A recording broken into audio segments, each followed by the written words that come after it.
Hello and welcome.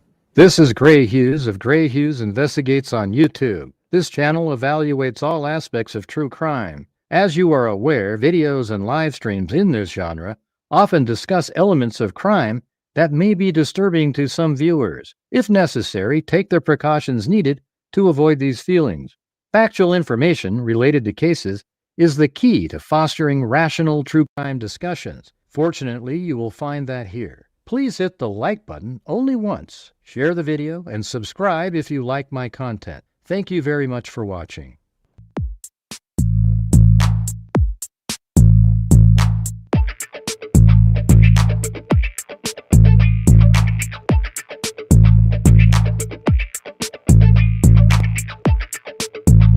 Huh? It's a house! There's mosquitoes the size of bald eagles in that dadgum swamp.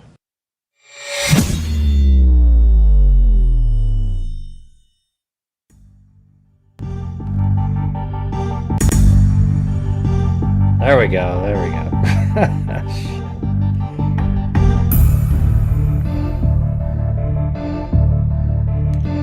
Hold on.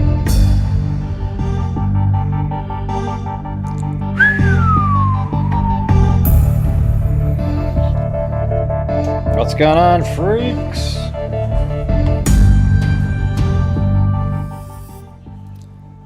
All right. Hey, it's Lisa Holland. Haven't seen you in a while. And who else? Mariska, Alley Cake, Christine, Aries Moon Queen. It looks like somebody already supported the channel up there. Terry's been here for 45 months. We've got Wild Bill Blossman gifting some memberships, or a membership. So that'd be cool, you guys, if you want to do that. And hit that like button.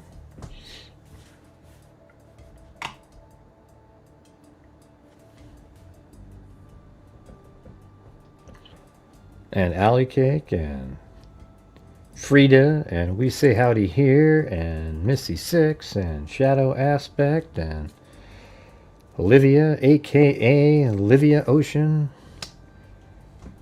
Alley Cake, and DJ. You know, they had to boost up the at CrimeCon. They had to boost up the security because of the nut job Delphi. You know, Richard Allen is innocent people. I mean, these people are idiots. I mean, like, absolute morons. And so, you know, they had to boost up security. And then afterwards, they start bashing people. Susan Hendricks sent me, like, these. It's just amazing. They show exactly why they needed to boost security, because of the way they respond. They are crazy people. You know, they might not like the investigators and so forth, but, you know, Richard Allen is the killer in that case. All right? There's no doubt about it. 100%.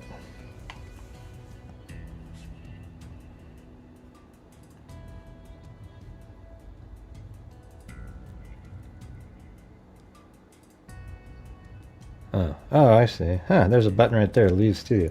Maybe I just got to remember where that button is. Next time, if I ever get that duplicate thing, there's a button that says Leave Studio. Maybe that's the one I got to hit.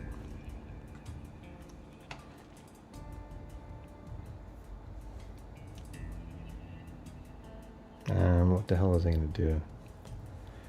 Don't remember. Yeah, no, it's crazy. I mean, they're more feverish than... I think, you know, they're crazier than even the pro-burgers, to be honest with you. These people are nuts. You know, getting in fights with people. I mean, they're sick people. I mean, a guy confessed 60 times. He was wearing, you know, he even described, you know, his confession admitted exactly everything. I mean, it's crazy. And he is Bridge Guy, so therefore he's the killer. I mean, that's what the evidence shows, and that's what he is, and he is the guy. He changed the story even to try to make it so he wasn't that guy. And I don't know if Snay was there, but he's just an unhinged human being. He's you know, he found his people, though, you know, his little nut job society of crazy people. You know, it's just, it is what it is, you know. All right, but guess what, you guys? We're doing another show tonight, and we got to still try to reach the goals, etc. So if you're out there and you have the ability to help support the channel, that would be awesome. I'd like to have a night, though, where I literally don't have to mention it more than 3 or 4 times. All right, do you think we could do that tonight? Yeah. So, anyways, we're going to take a look at the this case here. I just want to be able to do it. I don't want interjections in the chat or anything like, oh, hey, what about this? You know, just, I'm going to do it the way I want to do it. Let's see. But anyways, Christopher sent me, there's some case in Alabama. It's, you know, they're wrapping it up pretty quickly, however, but it's pretty wild. It's just, I think this is just a killer, you know, like there's no other reason for it. And it happened here at Kiesel Park in Auburn, Alabama. Right here. See that? Thanks, Christopher.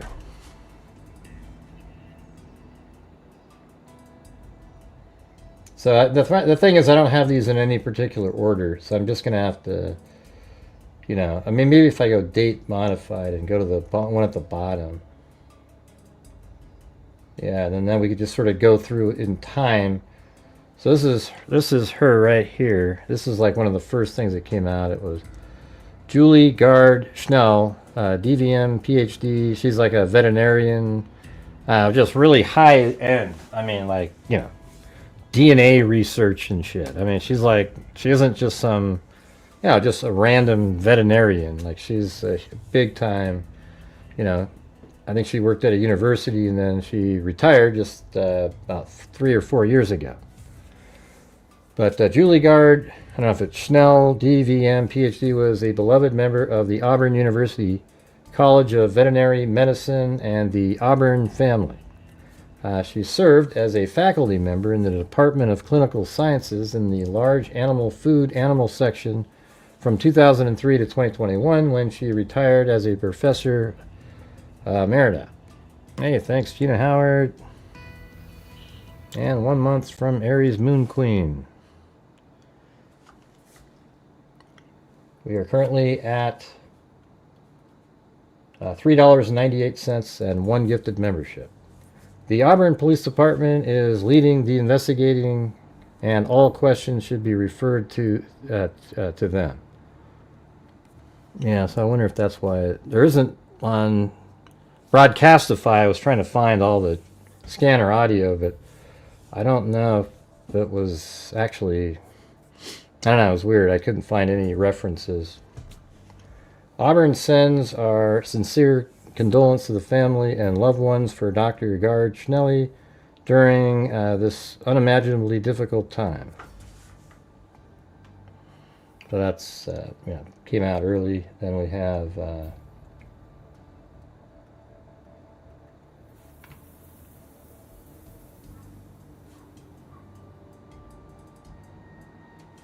yeah, it's weird because some of these articles have already been updated, so I guess we'll just read them all and see what, you know, what we can find. But it took me a long time to find the actual place.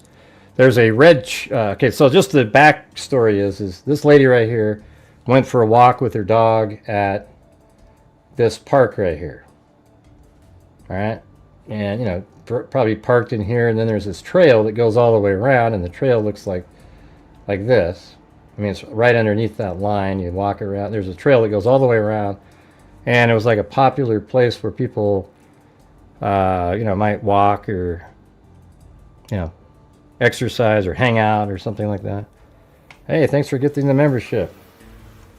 And then she drove her red truck there. And then somebody killed her, you know, with a knife out on the trail and then took off in her truck. And so you might think, wow, maybe that's somebody that knew her, but I don't think so, man. I don't think, that makes this a little bit creepier. One of the things that was sort of interesting is You know, so the truck that they were looking for originally, if you go down to Street View here, and it's weird, right when you do that, you can see something red there when you're coming down, and there it is. That's her truck actually at her house, you know, on, you know, back in 2023, just sitting there. I mean, that's the truck that the guy took off in, I believe, anyways. Let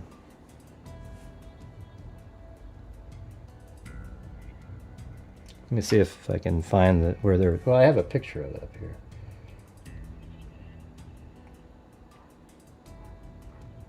Yeah, right there. So, yep, it's the same car. So this is the car the person took off in. You can see the same symbols and everything in the back. Obviously, the same vehicle. It's just kind of weird seeing it literally on Street View at her house.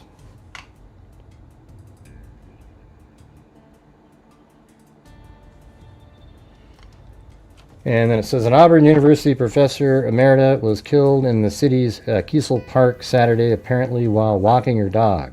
Lee County Coroner Daniel Sexton on Sunday identified the victim as Dr. Julie Gard Schnuelle. She was 59. In a brief statement the same day, Auburn called, I don't know if it's Schnell or how you pronounce that, but a beloved member of the local veterinary and university community. Sexton said Schnell's injuries appeared to be consistent with the use of a sharp force instrument, which that always means like a knife. Harold Rashad Dabney III, and they say, yes, in another article it said he was 32, and then they switched it. He's only 28. I found the 28-year-old, and it was confusing me, but from Montgomery, had been charged with 2 counts of capital murder. And so I think that is this guy right here. Hold on. See, Harold R. Dabney, 28. They had this address right there. And I have both of those. So where he lives in Montgomery. So that's the address that was in there. But then I put his phone number in this program that I've got. And it showed a pin where he was right over here. So it's not far away, but there's this address at 314 Winderton. So, you know, that could be where he lives or the other one. Don't really know for certain. But maybe this house right there. That's an address that his phone was associated with at one point. But either way, he lives down and over here, and the killings took place over there. So this is Montgomery, and this is Auburn over here, and this is where the killing took place at this park right there. You guys here? It's just still on the same chat from 10 minutes ago.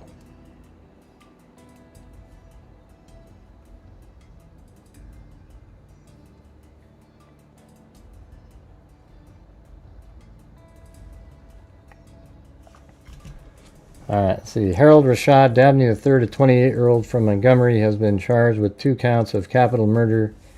You know, so I think this was, I don't know. I mean, for me, it feels like it's probably a sexually motivated crime, and he took her vehicle to get out of there. You know, how he got there, I don't know, but he dumped the vehicle somewhere. So it wasn't like, oh, I went there to steal a truck.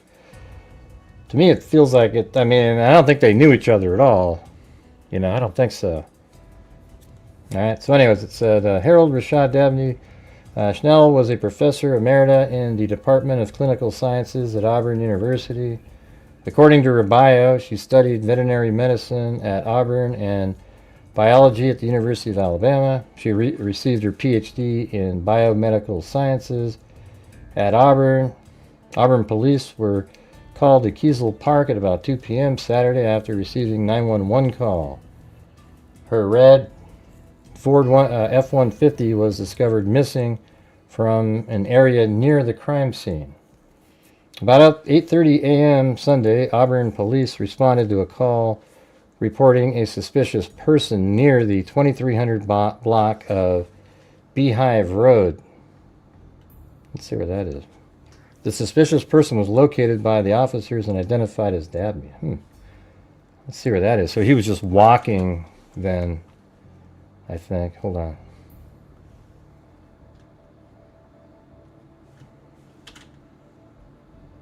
Already have massive lulls, you guys. We're currently at 1/20th.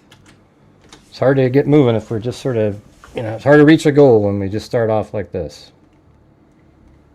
So I guess he was walking over there. Looks like that's probably, huh. That's weird. So if he's over there, if he lives in this town over here, and then they see him right here, and the thing is his vehicle was found over there, so I wonder what he's doing up here. It's almost like he's kind of heading back towards Kiesel Park. Maybe he has a vehicle parked somewhere.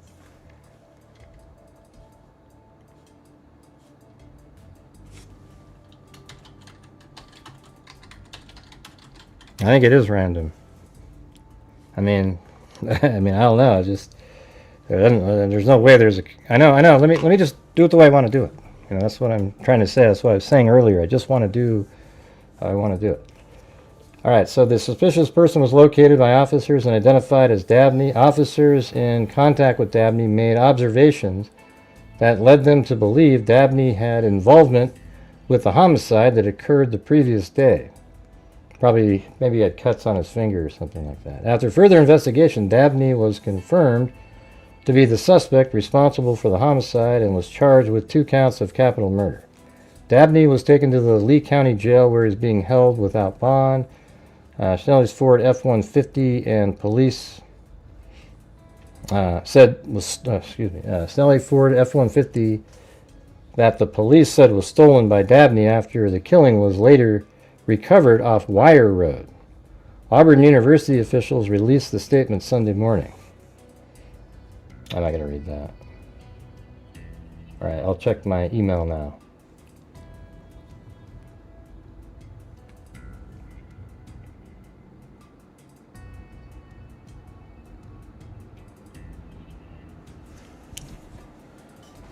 Oh, Jesus.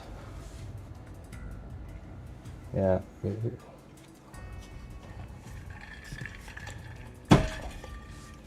Collins, according to Auburn Police Department incident media log from earlier this year, Harold Dabney was arrested in March of this year on 1 count of obstructing government operations. How come I saw that earlier? I don't know, a Class A misdemeanor. I mean, it's just so irrelevant. I don't even know. It's like, who cares, Yeah.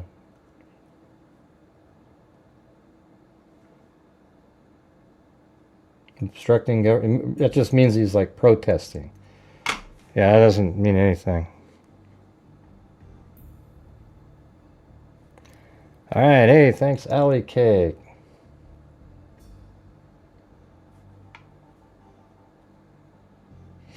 Yeah, it just said he was arrested on 1400 Richland Road. That was probably where he was protesting at. I mean, who knows, right? That doesn't mean, that's not like where he lived or anything. And we can type it in, though. Let's see, 1400.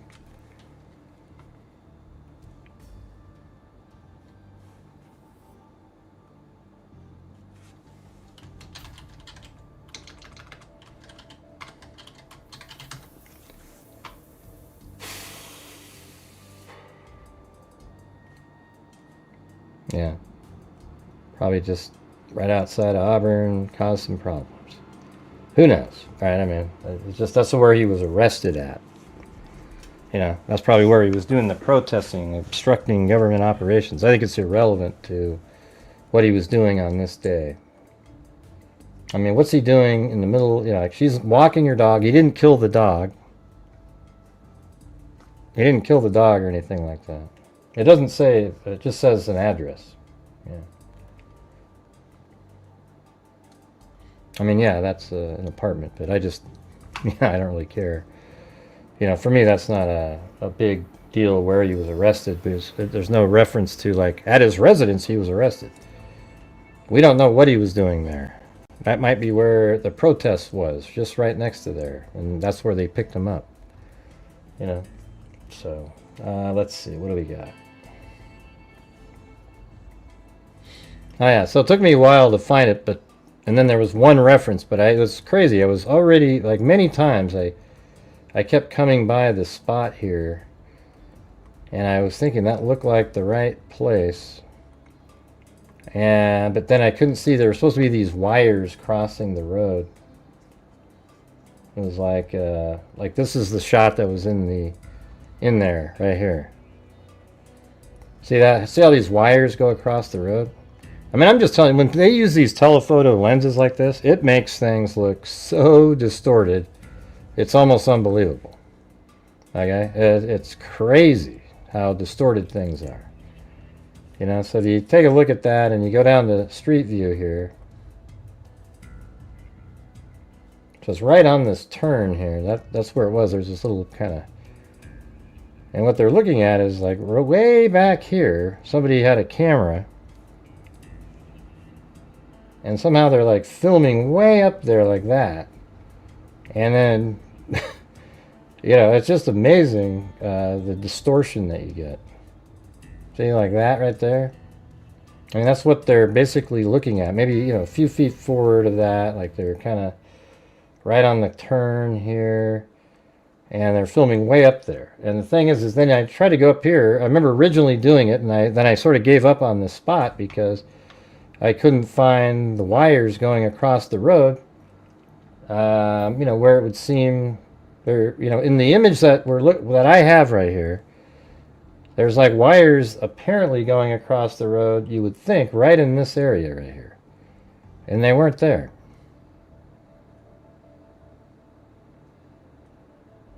And maybe they put those in the last 2 years. Oh, right there they are. See? So there's some wires right there. But the way it looked is like... See, if you look at this right here. See that? The wires? It kind of looks like they're even with the people there. But they're not. They're past... And the people are standing right at this garbage can. Anyways, man, that was just brutal. But anyways, found it. Apparently the red truck was in this area, driven into the woods back there. See that? Yeah, probably a lot of kids there. But I think right back in there is where the red truck was. And not only that, I mean, I found another article that mentioned another place, and I was like, okay, that is the right spot. They mentioned this farmer in the Dell pumpkin patch near there. And then I was like, okay, so then I had to revisit it. And then there was another image that was out there. It was in one of the articles. Let's see, where is that?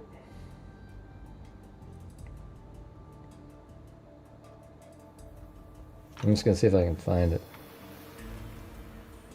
Oh, maybe it was in the video. Let's see, I do have a video that I recorded off of the... Let's see. Public Spaces remains under investigation with new details continuing to emerge by the hour. Here's what we know. Police say Dr. Julie Schnuelle, 59, a retired Auburn University professor, was attacked and killed while walking her dog at Kiesel Park Saturday morning. Her dog was unharmed. Lee County Coroner Daniel Sexton says her injuries appear to have been caused by a sharp object, possibly a knife. Officers were first called to Kiesel Park around 2:07 p.m. Saturday after a caller reported a body in the wooded area. By Sunday morning, investigators confirmed a person of interest was in custody. At this time, police have not released a name, nor do we know whether the individual knew the attack and lay from the spot where investigators Road. A state helicopter lifted the suspect after the attack and later abandoned about 5 miles away along Wire Road. A state helicopter lifting off from the spot where investigators say her red Ford F-150 was discovered as Auburn police searched the roadside for evidence on Sunday. Yeah, so you know what's crazy? I mean, I don't know. To me, it's just bizarre as hell. So if you go down to this area here, look at the garbage cans. I mean, they're almost like exactly the same as they were in that video that we were just watching. Look at that. I mean, that's nuts, right? I mean, this garbage can is even facing exactly the same way here. I mean, there's a garbage can, and then, oh, look, that one's on the ground facing backwards. Isn't that nuts? I mean, like, what are the odds of that? This image here is taken on May 2023, 2.5 years ago. And here you got 2 garbage cans on the ground.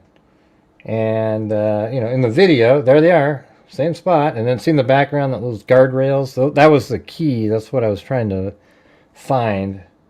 And the crazy part is in this image here, I'm just trying to tell you guys, I'm trying to help you with the perspective stuff. See that guardrail back there? How far away do you think that looks, just looking at that picture right there? How far away does that look there? That guardrail, 50 feet or 100 feet down the road there, something like that. I mean, we'll just throw something out. What do you guys think?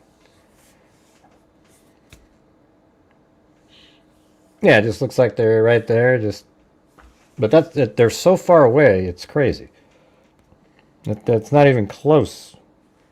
Look at this. So this is the garbage can, and then way down there at the end of this road are those guardrails. You see how nutty these telephoto lenses are?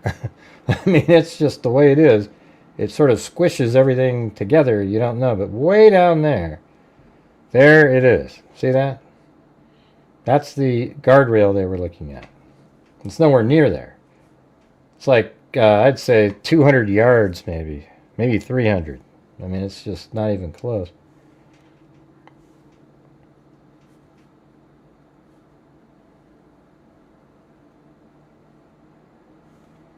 Yeah, see that?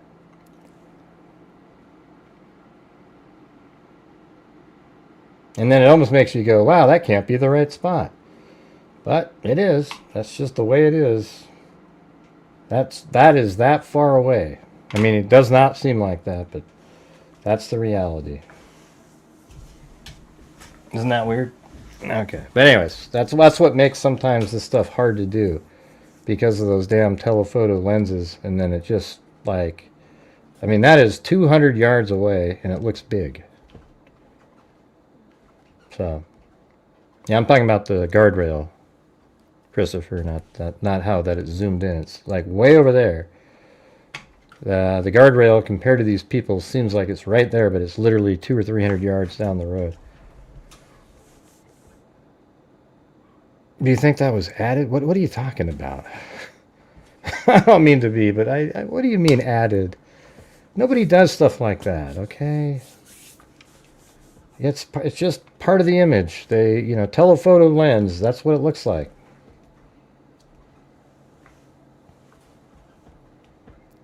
Added. My God.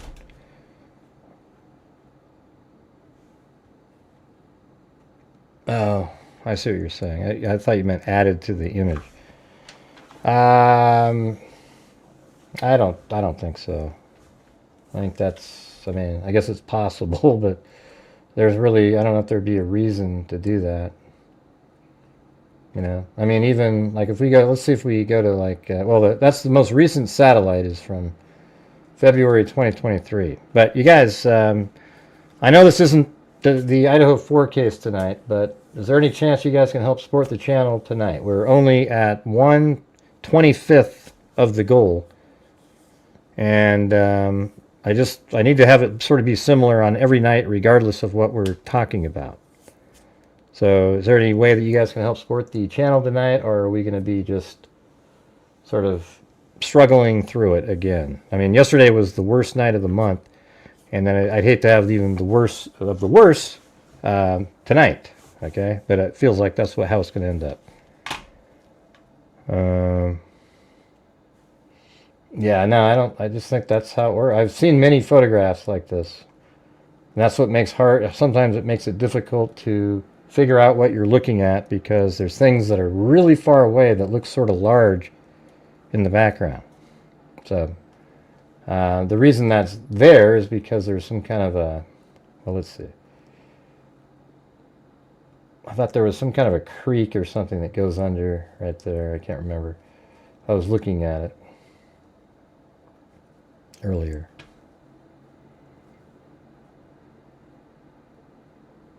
Yeah, it really does make things hard to find.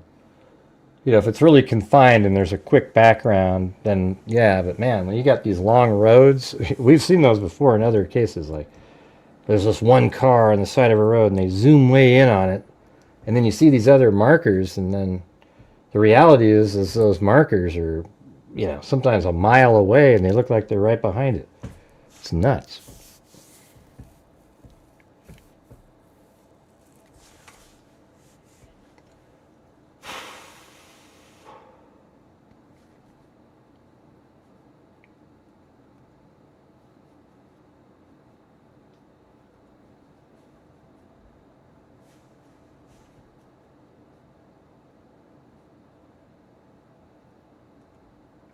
Apparently nobody heard what I just said.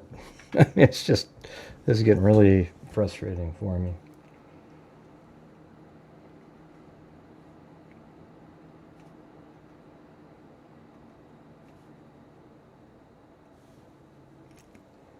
Let's see. Auburn police have made an arrest in the death of retired Auburn University professor. Police say they took Harold Rashad Dabney III of Montgomery into custody Sunday and charged him with 2 counts of capital murder related to the death of 59-year-old Dr. Julie Schnuelle.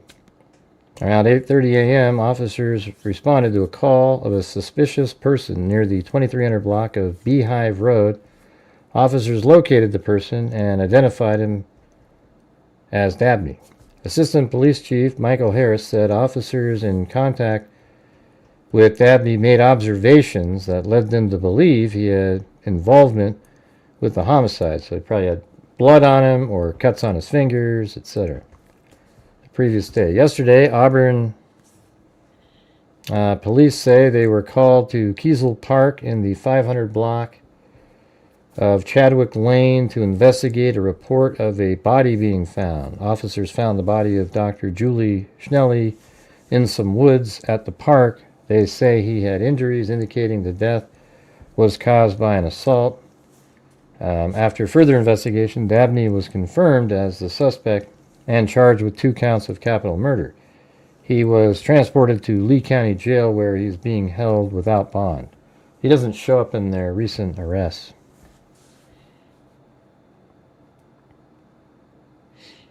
Yeah, we also have no coffees, no Venmos, no nothing. So I'm not sure what to do here tonight, you guys. After further investigation, Dabney was confirmed as the suspect. Investigators say the red Ford F-150 seen leaving the scene belonged to Schnuelle and was stolen by Dabney after the homicide occurred. The vehicle has since been recovered. Hey, thanks, Jessica Schubach.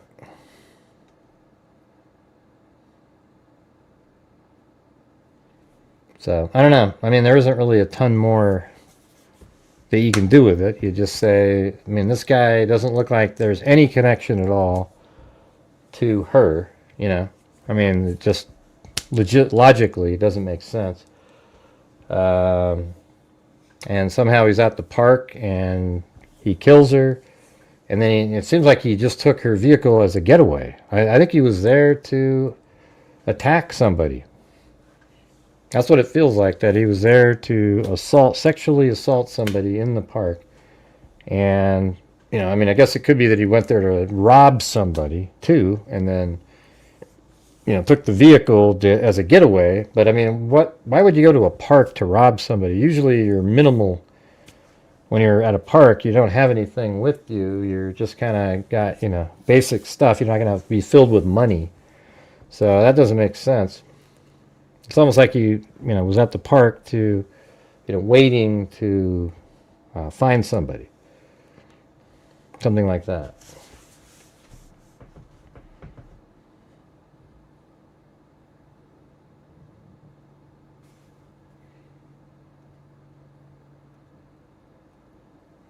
But yeah, she was a really smart person. So I guess that's, now we're just kind of waiting for, the why. Maybe there'll be a probable cause document that comes out we could look at. Yeah, it is kind of like Rachel Moran's, like a lot of cases, really. There's a lot like that. Yeah. Well, this isn't Bayside. Let's see. No, it's not a park meetup, Bernice. Give me a break. Jesus. And he also got, I mean, they were felony murder. Well, he's got the, he stole the car, so they've got that. Like, in the commission of, he took, stealing the car, part of that aspect, he killed her. But I think it's more than that. A park meetup, that's ridiculous. Jesus. She's 59 years old. This guy's 28. She's like a highly educated teacher, and I don't know what his education is, but it's probably not the greatest because he's out there killing people, And, well, great, Ted Bundy was... Jesus. Thanks, Linda Howe and Wild Bill.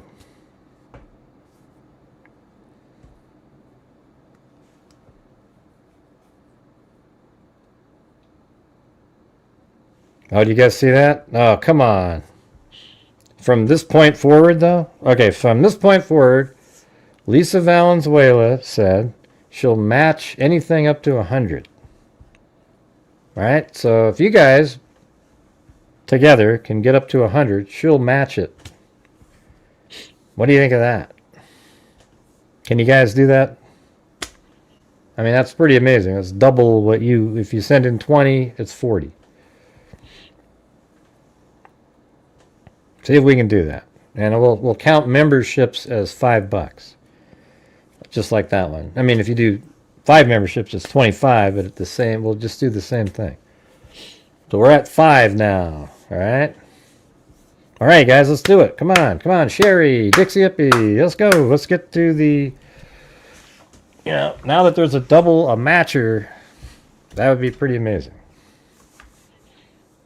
Takes a lot of the pressure off.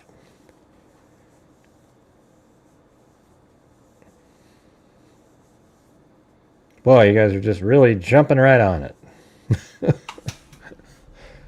Man.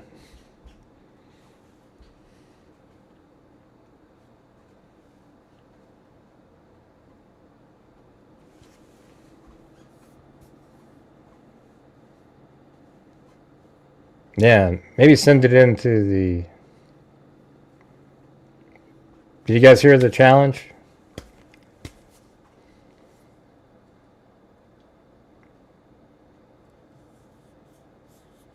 Yep, there's another one. Gina Howard.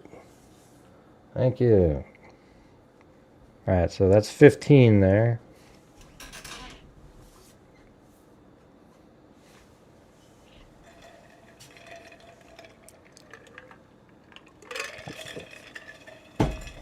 Oh, 15, and then Alley Cake did 5 memberships. That's now 40. Not bad.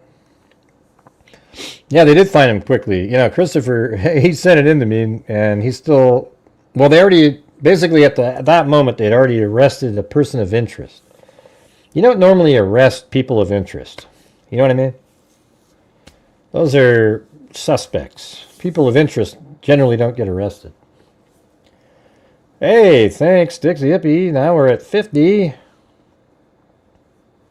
We just need... 5 more, or 10, I guess double what we just did, and then we'll get it doubled.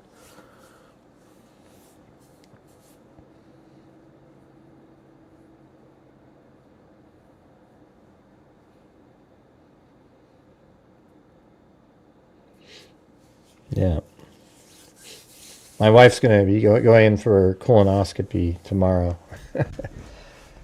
She did the one where you do the little, the fecal test thing, and I was like, you got to do a regular one. Who knows what those. So she's doing her little prep drink crap. Yeah, I'm sure. What's going on, you guys? Come on. I mean, this is easy to do. We got to get to, if we get to the 100, she'll match it. All right. So we've already stopped. We've got 178 people. It should be one of the easiest things in the world to do. Yeah, well, she's got this one where you take, 2 different bottles of something, and it's not like the one I did. It's like a whole jug of crap for hours. Yeah.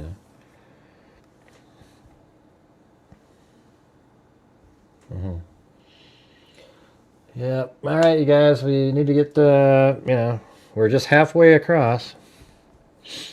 Yeah, the one I've been drinking tastes like battery acid. It's like this little, I don't know what battery acid tastes like, but I would imagine that might be what it tastes like.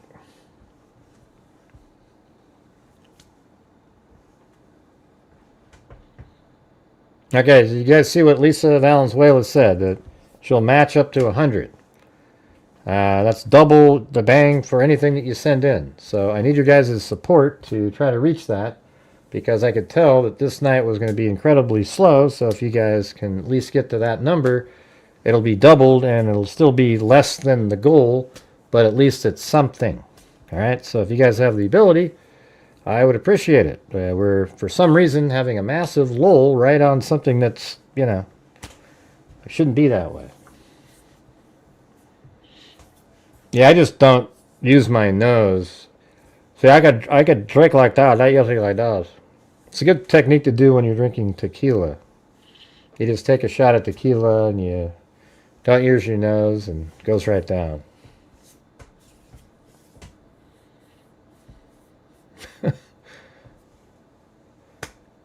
Man, it actually feels really like weird some nights when you guys are just sort of like, yeah, I don't know, It's just bizarre. It makes me feel shitty. And maybe it makes you feel shitty when I say, hey, you guys, if you could help support the channel, that'd be great. But I don't have any other options. And here's a night where somebody's generous enough to double if we get to 100, and we can't even get there. It's really weird, With tequila, I don't know. I just drink, well, what's good is you drink beer with green olives. That's pretty good.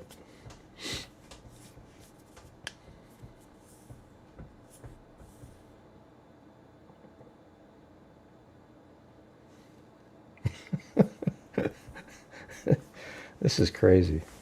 I bet most of the people watching are trolls. That's probably what the deal is.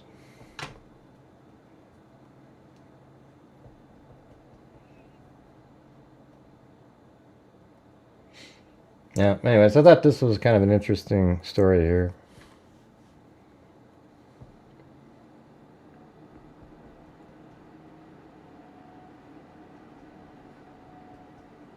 That says one of California's most notorious killers is back in the spotlight. He's called the Alphabet Killer.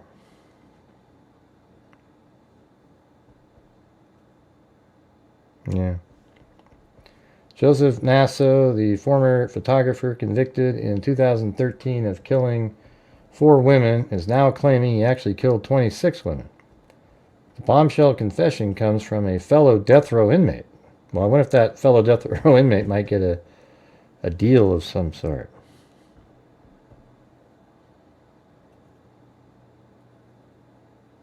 Yeah, it was Scouting Dude. He called it the Dirty Scout. Hey, thanks, Wade G. 55 now. We're at 55. The bombshell confession comes from a fellow death row inmate, William Noguera, who spent more than a decade building trust with Naso inside California's infamous San Quentin State Prison. The chilling revelations are featured in a new Oxygen documentary, Death Row Confidential: Secrets of a Serial Killer, premiering September 13th. He's guilty of more than anyone knows. Not sure what that means. Or of more cases, I guess. Noguera says during a preview of the new series. So Noguera is somebody that's on death row. But I wonder if maybe they cut him a deal if he helps solve a bunch of others. He told me everything, and I wrote all of it down. NASA double life stunned the country. He was a father of 2, Little League coach, and school photographer by day, and a sadistic killer by night. Investigators found photographs of what appeared to be dead women, his belongings, along with what investigators dubbed a hit list, containing 10 cryptic descriptions of female victims. Even after a jury handed down a death sentence, Naso continued to maintain his innocence in interviews, including an exclusive interview to KGO.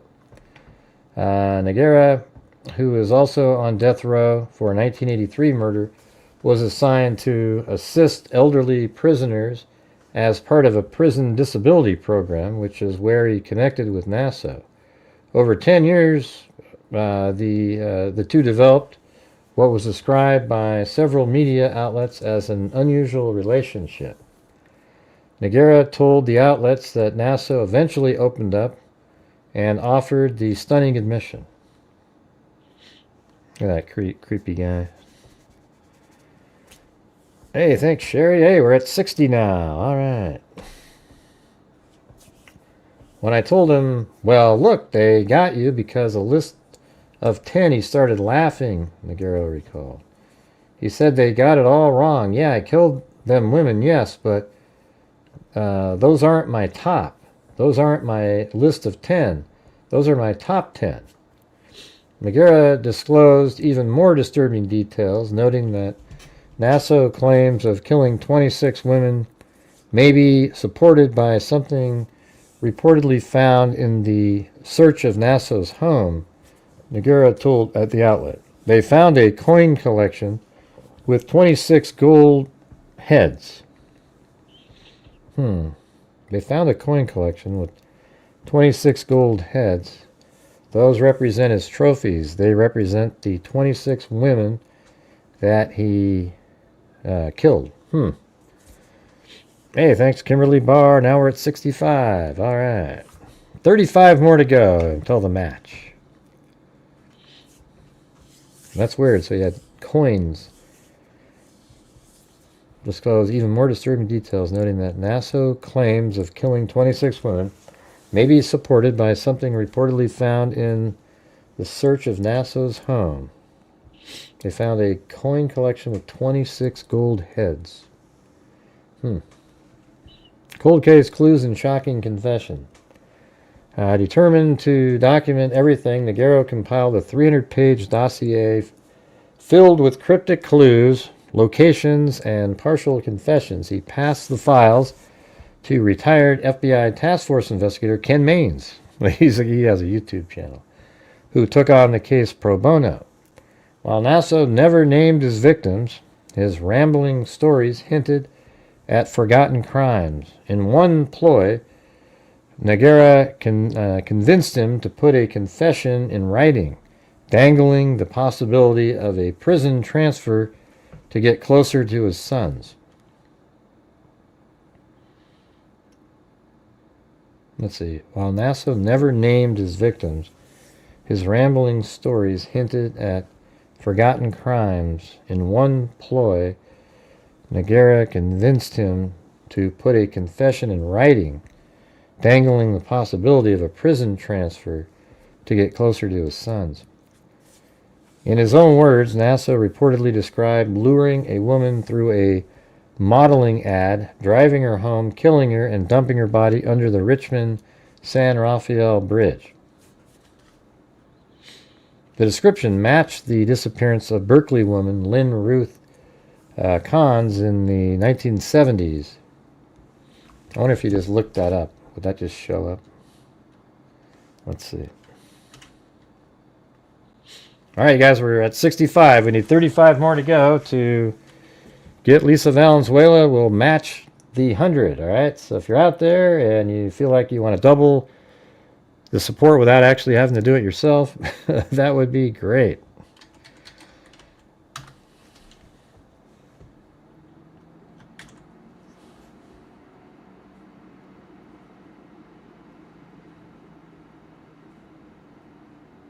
What year was that? 1970s. Yeah, so she's in there. Let me type in like 1970. And then this'll, okay, what is this one? I'm going to put quotes around her name. And then says none. I'm going to go 1975. So I think it's 1976. Yeah. All right. So 76, and then May is the first time it shows up.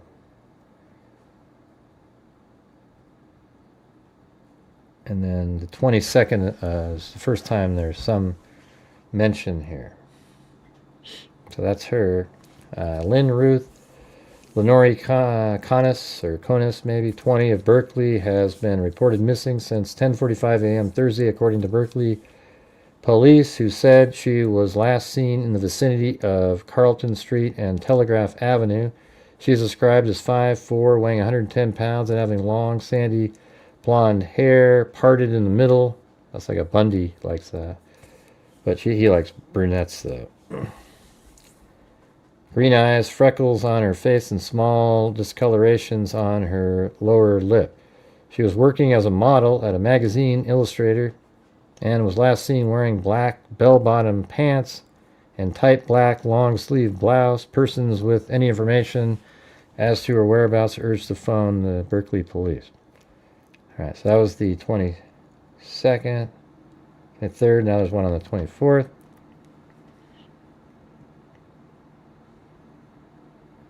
Okay, so they still have, she's just missing.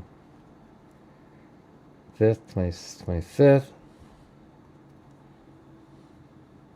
So she's still missing. 5'4", according to police, Miss Cons advertised for work as a photographer model and received a telephone call from someone named Jeff. That's interesting, right? Yeah, I mean, maybe the Jeff guy is exactly who they're talking about here. Because it said, in his own words, Naso reportedly described luring a woman through a modeling ad, driving her home, killing her, and dumping her under the Richmond San Rafael Bridge.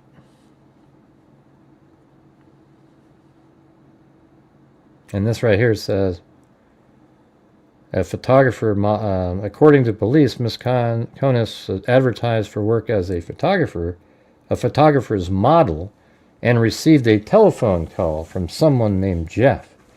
He made an appointment to meet her at the Bateau Vin restaurant.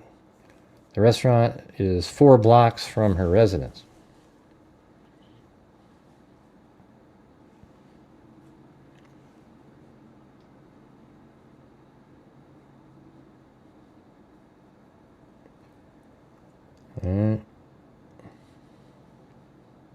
She's still missing. I don't know if she's ever been found. All right, let's see, 1977. Yeah, missing for a year. Maybe she was never found, but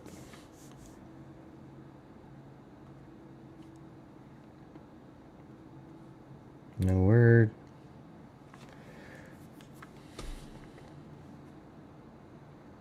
Do you have a cutoff time, Lisa?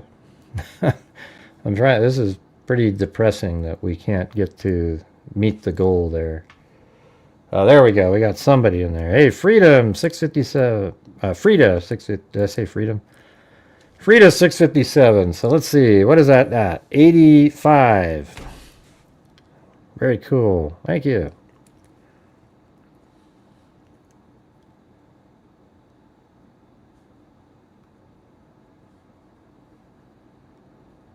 Let me see if I got a 1978 to 1980. I mean, I would imagine she's never been found. Yeah. So a possible homicide case. I wonder what makes them think that that matches her description.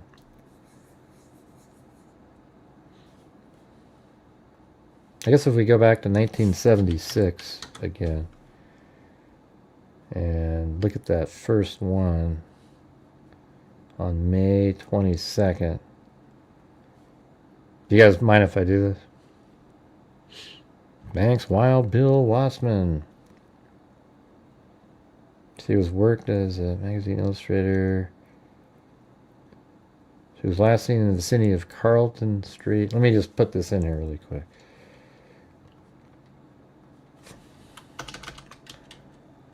Carlton Street.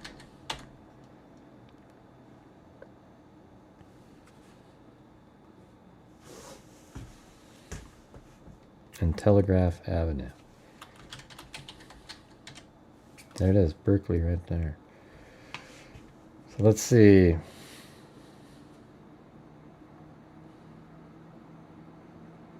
So that's right there. And then in the article, he said Richmond San Rafael Bridge. All right, where's that?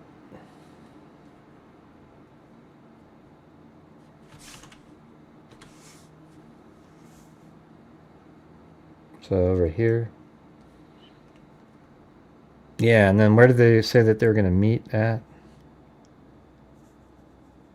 Let me go. I now have to go find that other one again. That restaurant. I mean, I bet it's not there anymore, but.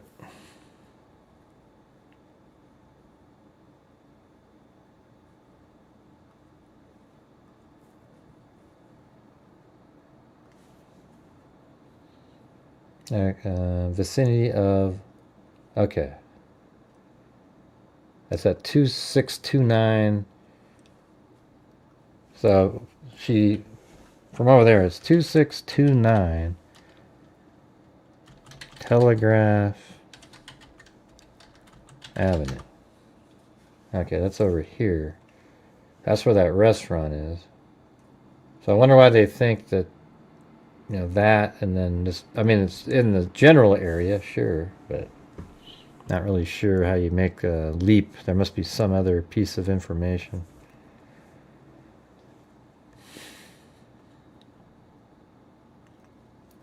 Jeez. Lisa Valenzuela. So we're right now, we're not counting that one, Lisa. So you're at 87. All right, we need 13 more, and then Lisa matches 100. Yeah, it's just wild. Never seen it so difficult. I mean, especially a challenge like that.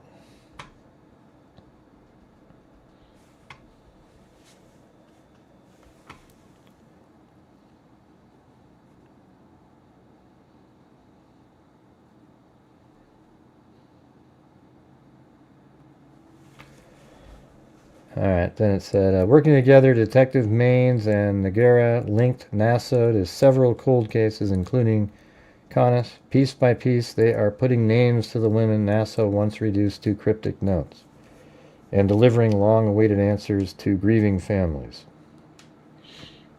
But now they know what really happened to her, Nagara said. I mean, if you're on death row in California, you're not really in fear of being executed or anything like that. Naso, who was dubbed the Alphabet Killer, gained his grim nickname after being found guilty in 2013 of murdering 4 women whose first and last names began with the same letters. The victims included Roxine Ragish, Carmen Colon, Pamela Parsons, and Tracy Tafoya. You know, the weird part is parents name their kids sort of like that often, you know. Now it's $11. Lol. Okay, now it's 11.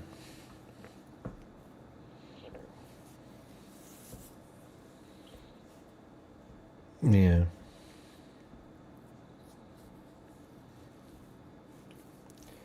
Authorities have previously investigated Naso in connection to the unsolved alphabet murders. Naso's disturbing legacy. Investigators also uncovered a diary detailing more than 100 assaults dating back to 1950s, many involving underage girls. With the new claims emerging, law enforcement agencies across California and the FBI are now re-examining unsolved cases. Our two minds, cop and convict, working together. I know that I can solve unsolved murders. Let's get them, Maines said. As the documentary reveals, Naso's crime may stretch further than anyone ever imagined. And his disturbing legacy continues to haunt both investigators and families seeking closure. Anyways, I thought that was pretty interesting.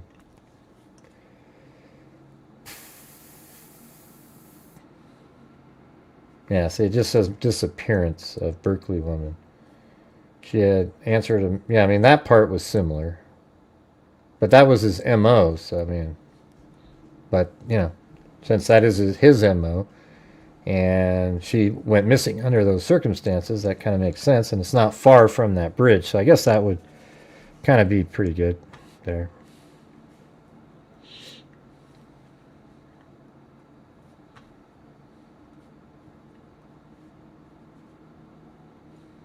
The stretch sits just a few miles from Kiesel Park, Auburn's largest green space, now the center of a heartbreaking crime scene. Dr. Schnuelle was a retired professor of large animal and food animal medicine at Auburn University. She was well known in the field of bovine medicine, a respected veterinarian, researcher, and mentor.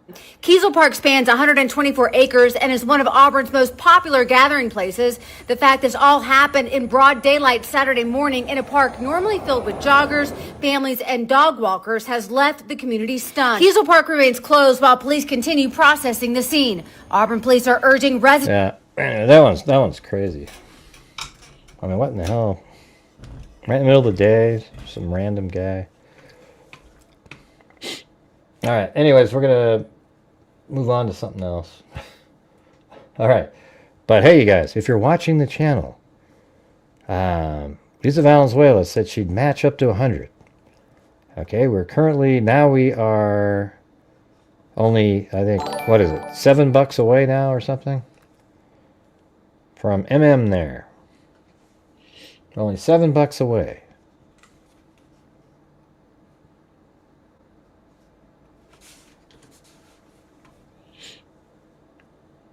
You did? Where, Christine? I didn't see it. But yeah, we're still just 5 short on the show here. Oh, thanks, Christine. There you go. I mean, we could count that if you guys want, but it'd be nice to get it on the actual show here.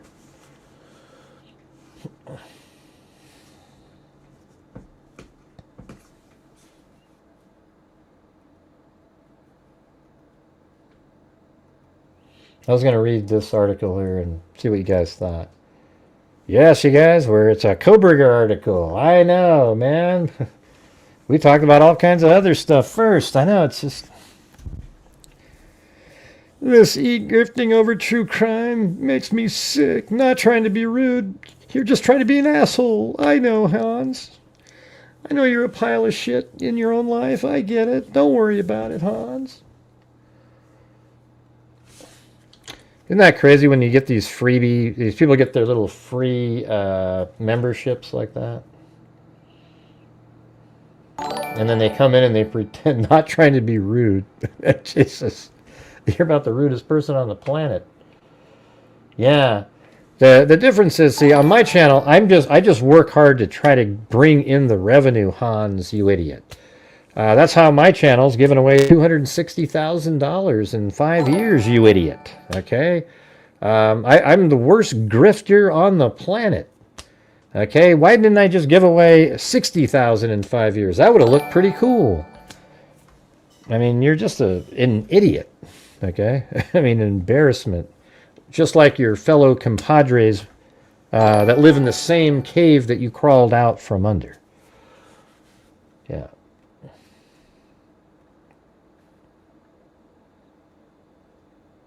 Oh, and look at that. Lisa Valenzuela did a coffee of the double cat eye coffee variety. Thank you. This makes me sick. Ooh. Yeah. Well, I tell you what, if I had ad revenue where I didn't have to worry about it, you wouldn't hear a word from me. Yeah, but I do. So I don't get ad revenue on live streams, and you know, you have to have a really good video. A video that gets like 30,000 views might make 250. All right, so You know, go F yourself. I don't even know what else to tell you. When these people come in and do that, it makes me angry. And the thing is I shouldn't even read the comments. You know, here I am reading the comments again. I was telling myself, you know what, Gray? If people send in super chats, read those comments, but the rest of them just ignore, because those are the ones sometimes, you know, because a lot of times I don't know what the conversation was, and I pick up on a comment, and based on prior experience, I believe you're saying something, and a lot of times it isn't right. Oh yeah, they want me to be angry. I'm not. I don't feel angry. I'm pretty mellow right now. I think it's fun bashing back at these lunatics. You know. Why don't you what? I don't know what you're saying, Bo. Nobody knows what you're talking about. I mean, a sentence. Why don't you, Gray? Nobody knows what that means. You got to type full sentences in, then people understand.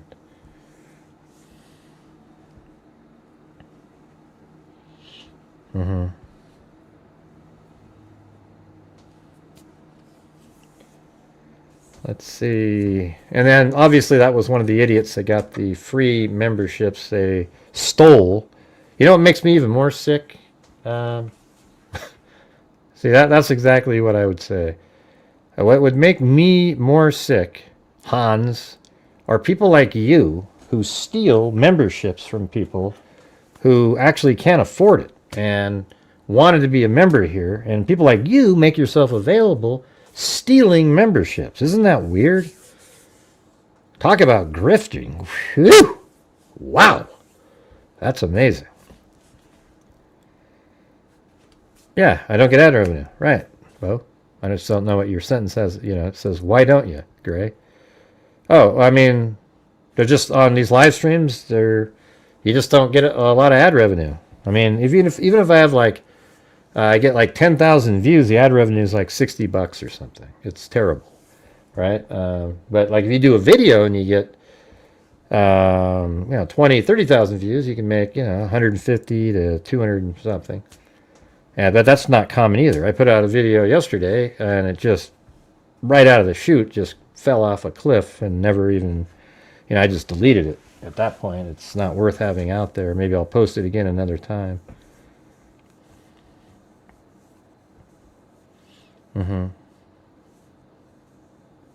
Yeah, there is ad revenue on live streams. It's just, I don't know why they pay so much less than doing a video. I don't really get it. I don't understand that part.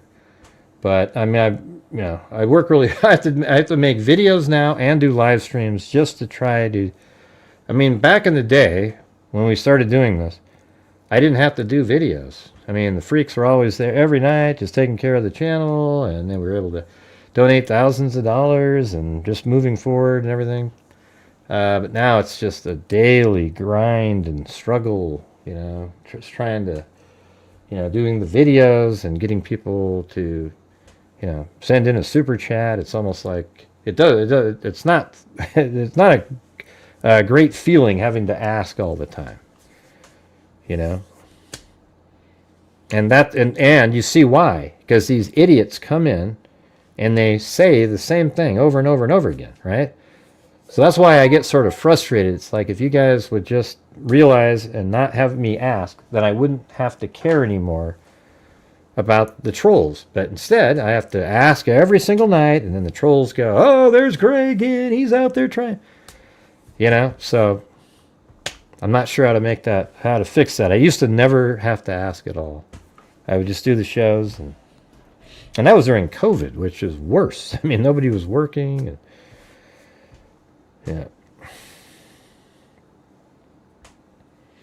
yeah, probably, Lil D. Probably. But would you be able to do that yourself? If every time you do a live stream, they come in and do that?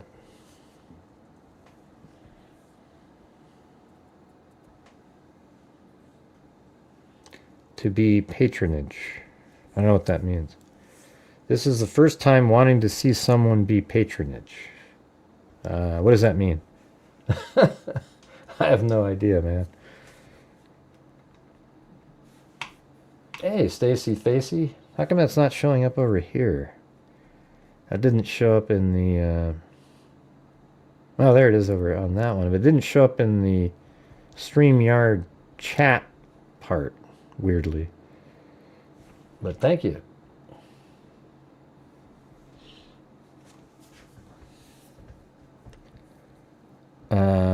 Yep, similar comments. Yeah, like every time the show's over, in the comment section, these people make the same, oh my God, and it's so obvious.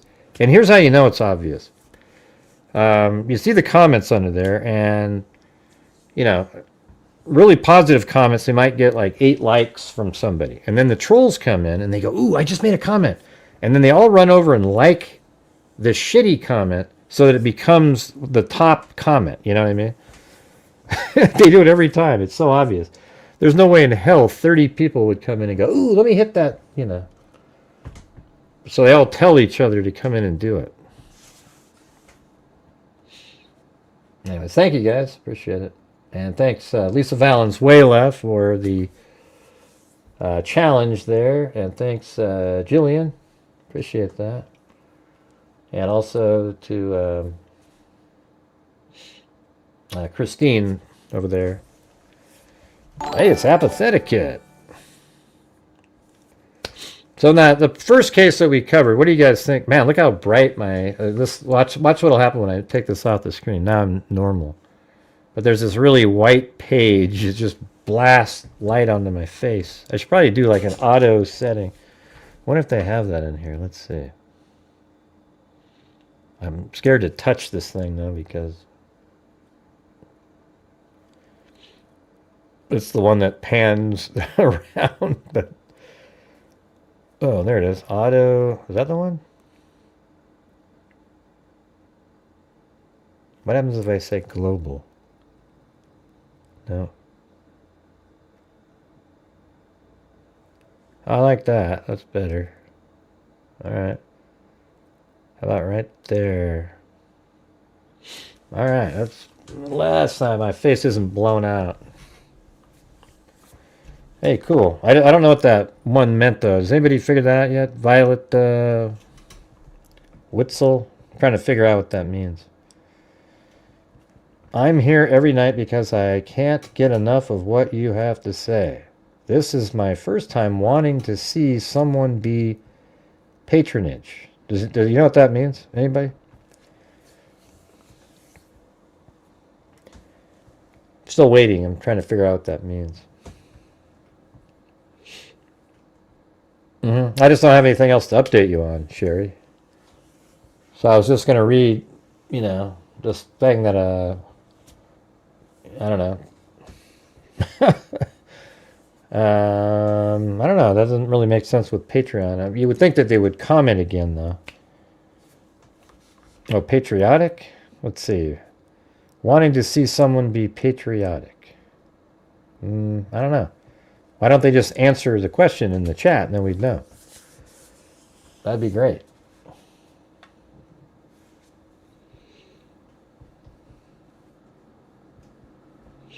All right, how about this? How about we don't do Koberger, and we just do... we can do the newspaper thing, and I don't know. We could try that again. I don't know if that people want to do that one. Patronized? Let me read that. Does that make sense? Wanting to see someone be patronized. Is that good or bad in this situation? I don't even know. I just don't understand. I didn't understand it. Sorry.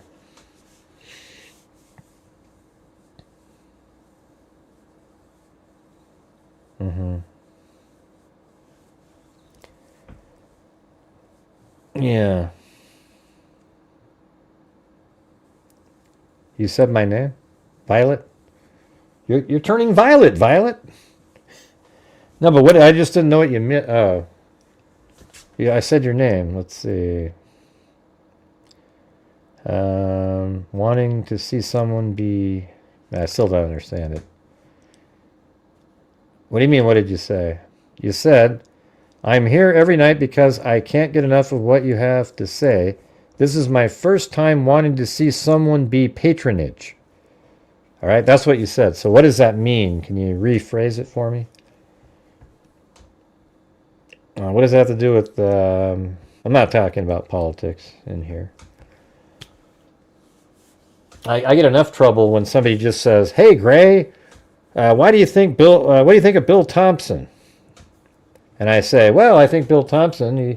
I think he's liberal, and he's probably not very, liberals aren't as likely to go for the death penalty in a case." And then you get somebody yelling back, "That's not true, Gray. I'm a liberal and I'm for the death penalty." And then I say, "Well, no, I didn't say everybody. I said most liberals are against the death penalty." And it turns out that's absolutely true. So it's weird. Just bringing up something like that, it turned into this huge argument. Everybody was, and it's like, my God, people, just the reality is the reality. It isn't something you have to, say, "Well, I'm not, therefore what you said isn't true." Well, it is true. You having wine tonight? All right. Hey, you probably need to, slam it down.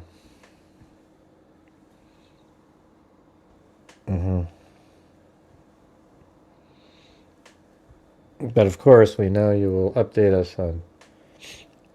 Yeah, I mean, this is, I don't know if this is an update. It was just one of the they believe they know why. I think we've already seen this before. And it wasn't even that. I mean, basically, for this thing here, all it was they think Kohberger killed because he wanted to know what it felt like to commit these crimes, and ultimately, if he could get away with the crime, further supporting his belief that he was smarter than others. She also called Kohberger a narcissist. See, that as soon as you say that, I just go, okay, forget it. Narcissist is the most overused term in the history of true crime. Everybody's a narcissist, If you're a confident person, you're a narcissist. I think he's got some other, a psychopath. I think he's an autistic psychopath. I think he's got both of those. We looked it up the other day. Matched perfectly. All right, forget it. All right, what's next?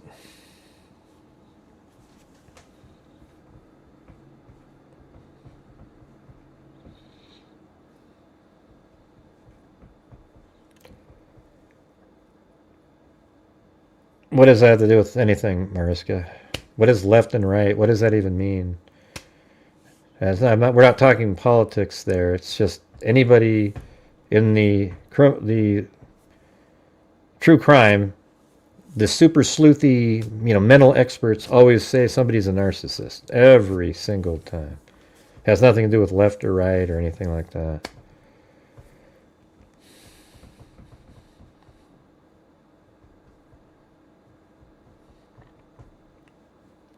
So how did we get to... I wasn't talking about politics tonight. But here we are again. And by the way, thanks, Christopher, for the story there. I'm looking forward to seeing what the... maybe they'll do a press conference and discuss what the motivation might have been.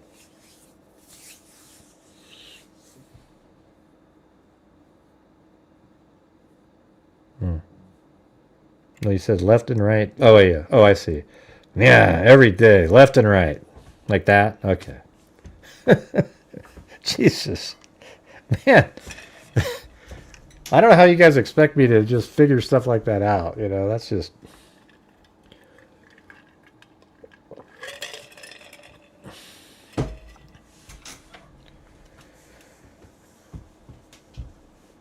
Jess Davis, 8? No.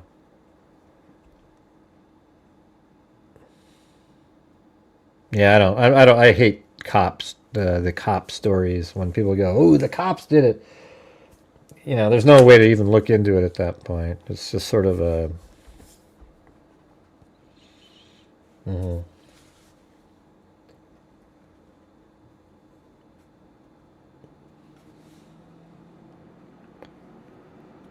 Here, let's try. Let's just do. I'll tell you what's really interesting on newspapers.com. Here, watch this. How about, serial killers have been around a long time. If you go 1944 to 1955. And then you type in, nude body found. And you don't even have to have a city over here. But you just go like that. And then look, this is a kid that was killed, obviously, right? I mean, yeah, let's see. Let's see what this story is. I mean, look at, they even put pictures like that. Isn't that crazy or what? I mean, this is like totally different. And so this kid was obviously killed here, see?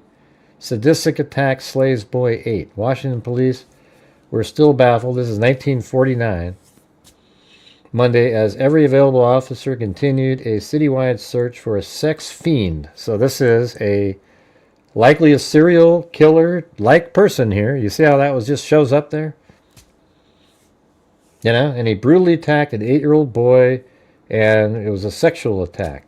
The lad's slashed and battered nude body was found face down in the water of Rock Creek on Sunday afternoon. The spot where the body was found was believed by police to be approximately 125 feet from where the murderer, undoubtedly a sadist and pervert, ravaged his victim.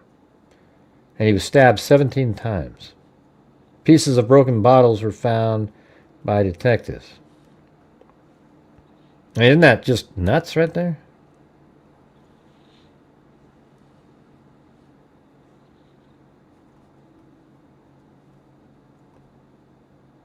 That's weird. That picture there looks like that could have been 2 years ago. Right? Police baffled by boy's murder. Washington police late Wednesday were still carrying on their intense hunt for the slayer of Harrison McKinley Walker. So maybe we should, let me just throw that over here really quick, that name, and let's see if we can find a resolution to this. All right, this seems like a pretty big deal. You know, interestingly, usually if it's a minority, they don't cover it, but this has 3 articles on one page. Harrison McKinley Walker. Well, hell, let me just type it in. Let's see, the murder of Harrison McKinley Walker.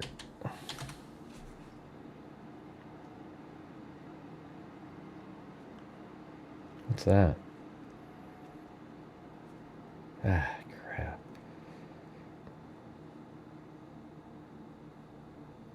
It said Harrison by a gang of older boys. Is this related to this one? Yeah, no, that is. It said 1949. Ah, man. Shit. The Washington Post actually covered that right there. We had an answer. It was never solved. See, isn't that wild? But they said it was a gang of older boys. I don't believe that. I mean, why would a gang of older boys sexually abuse a little, this is like a pedophile. So man, that's never been solved.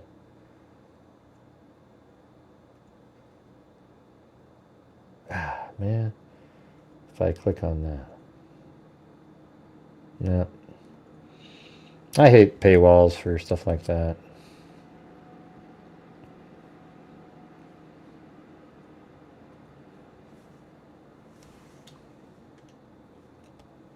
Okay, October 22nd.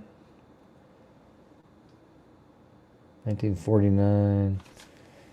Let's see, 1949.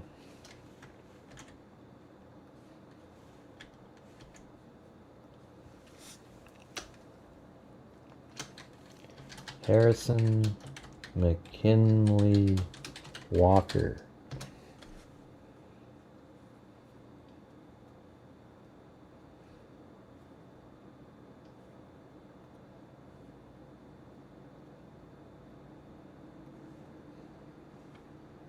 No clues.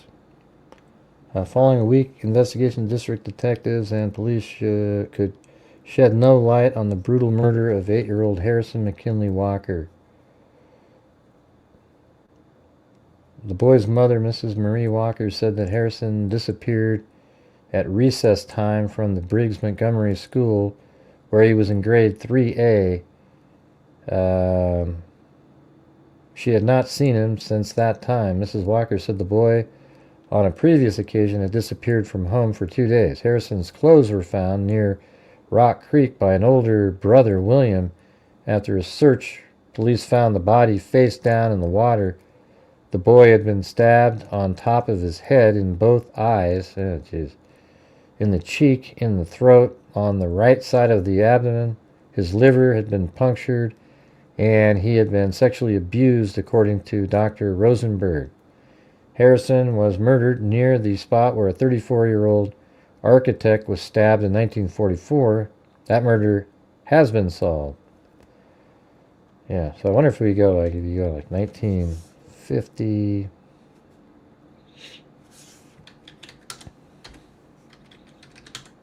Does he show up in there again? Yep, January of 1950. In case here because the circumstances were almost identical. Oh, it must be another one. Seek water bug, sex slayer, and 2 fiendish drowning. So look how they used to do this shit. I mean, they put pictures in there that are just unbelievable. You could see right where somebody was, or, it's crazy. A sex fiend who criminally assaulted and then drowns his victims has struck for the 2nd time in Washington area. So here's like another killer. See this? But hey, guys, if you're out there, if you could help support the channel, we need 4 more channel memberships to get to 20, which is half of what we've been doing. And then we need another, we're still just kind of languishing. Let's see. A member of the Detective Bureau, Fairfax County VA, said late Wednesday that 2 suspects are now being held in the brutal attack murder of Mrs. Meekins of 406 Princess Street. Near the scene where the attractive woman's body was found, police said was evidence that she had put up a terrific struggle to save her life. Since the body of Mrs. Meekins was discovered early last Saturday by Edward Cliff, an employee of the country club, police have picked up several suspects but have released all but 2 whose names are being withheld. Hey, thank you, Ashley Ferris. Interest was heightened in the case here because the circumstances were almost identical to those in which Harrison McKinley Walker met death last summer. So I think this is there might be like a serial killer here, right? The child who was lured from the home was attacked, and his body was deposited in a stream in Rock Creek Park, where it was discovered after several days' search. And that's probably her right there.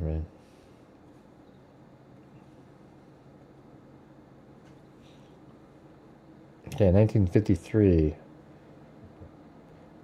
Wow, so is this like a list of different people? Look at this. Total question in slang of secretary reaches 1,100. And then, so what's this part here? Boy stabbed 17 times. On October 9th, 1949, Harrison McKinley Walker, 8 of 255 something court, was stabbed 17 times and beaten by a sadistic or sex pervert, according to police. The boy's body was found in Rock Creek, floating under a bridge at Pennsylvania Avenue and 27th Street Northwest. March 1st, 1948, Marovich, 38, grocer of the 400 block of Ingram Street, was shot through the chest. And then, they just go, I think they go back in time. There's a whole bunch of them. Look at all these. Sex maniac sought. Detectives still concentrated on finding a sex maniac who had terrorized the 3rd Precinct for weeks. Although medical examination of Miss Taggart was inconclusive, police think she was sexually assaulted after she was killed in her room. Her pocketbooks were emptied. In addition to the Taggart slaying, 31 other murder cases of the past 10 years in the district remain unsolved. So I would say, like, whenever you have something like that where there's a huge number that aren't solved, and then you see that a whole bunch are similar, those could easily be the same person.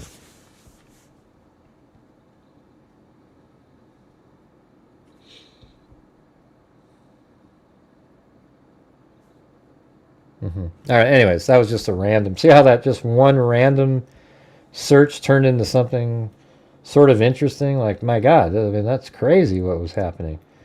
Looks like there's a serial, sexual predator back then.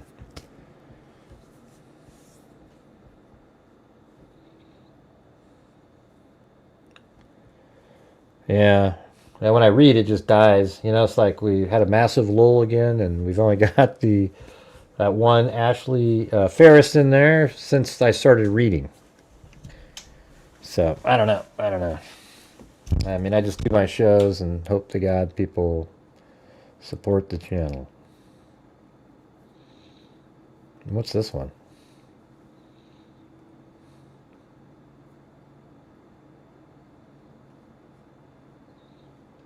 Wow. Fiend slays. See, that's what... whenever they say fiend, they're talking about a sexual predator. Look at this. I mean, this is 1950 here. And, let's see. Body found in Hickory Creek. And this is in, let's see, Michigan. All law enforcement agencies in southwestern Michigan joined forces today in an effort to apprehend the fiendish slayer of an attractive young rural St. Joseph woman whose garroted body was found early last evening in the shallow waters of Hickory Creek near her home. Victims of the brutal killer was Mrs. Dorothy Ferris Kelm, who lived with her husband Otto and 2-year-old son Arthur on Cleveland Avenue, just south of St. Joseph. Her nude body was found by members of a searching party that formed after her husband returned home from work to find her missing. Her hands had been tied behind her back, and she had been strangled, apparently with a rope. An autopsy performed by Dr. Robert Frost, really his name, amazingly, failed to reveal whether or not she had been criminally attacked. Investigators indicated it appeared a sex motive had inspired the crime, but they were also checking a robbery angle. 2 men, including the victim's brother-in-law, Alfred Kelm, were being held for investigation. Let's see if we put her name in there. Who killed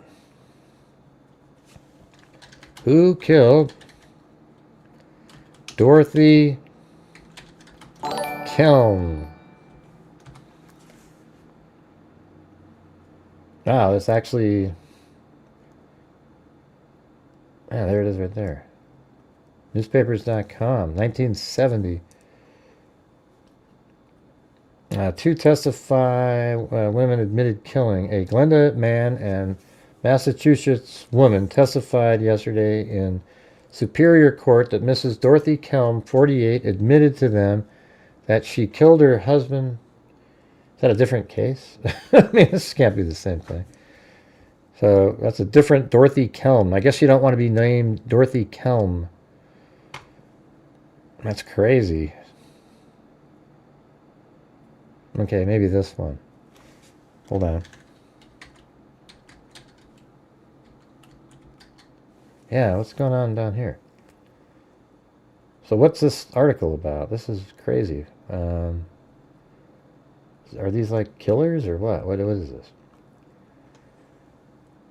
Alright, I'm just going to go down to where Kelm was.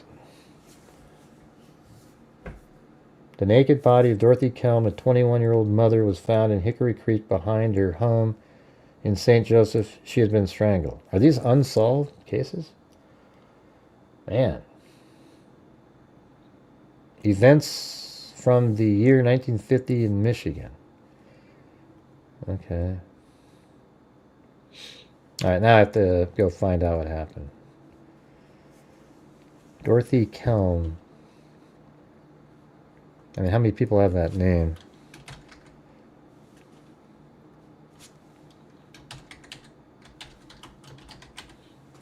Hey, thank you up there to Wild Bill Wassman, gifted a membership. And it'd be great to get 3 more of those.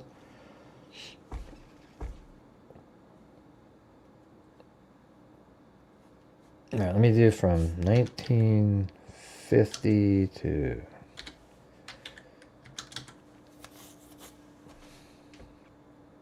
November, April, lie test, clear suspect in Dorothy Kelm murder. So that still, it wasn't solved even then. Let's see what happens here. Sheriff says it's still not conclusive. The sheriff said that Milwaukee factory worker, a resident here when Mrs. Dorothy Kelm of St. Joseph was slain in 1950, will not be released until after further investigation. All right, let's see. How about 1957 to 1970?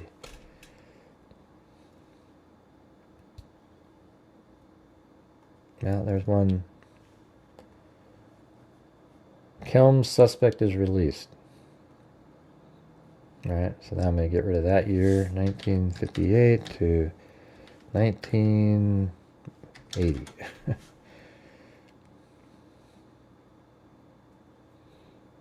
Yep, looks like she just kind of, the story disappeared. Although there is a 1958 one. I mean, they're just kind of doing highlights. How about that? Is that Dorothy Kelm? That's another person with the same name. Yeah, I guess we don't get an answer. Looks like it's one that was never solved.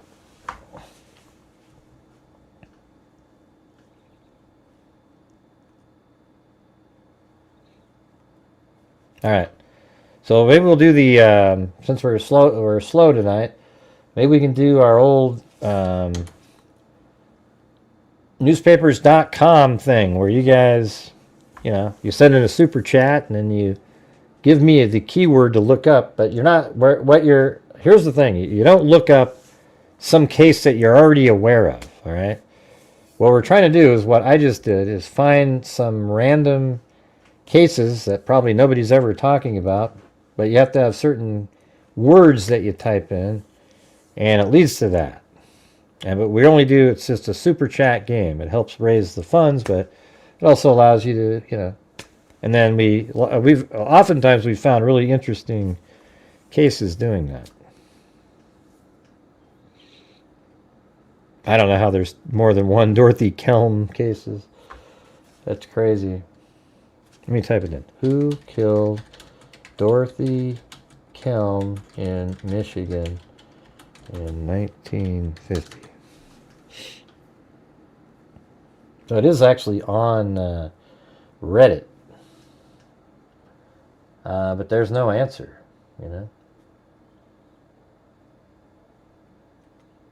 None.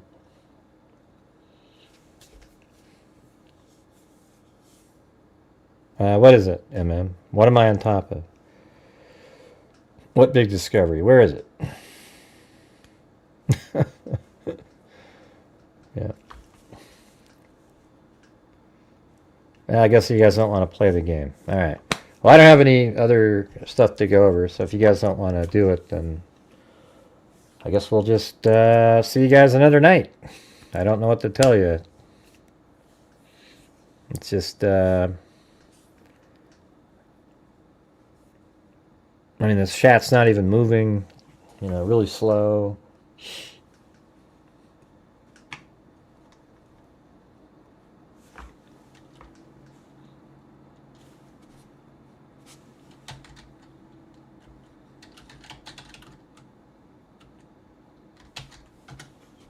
Let's see what happens with that one.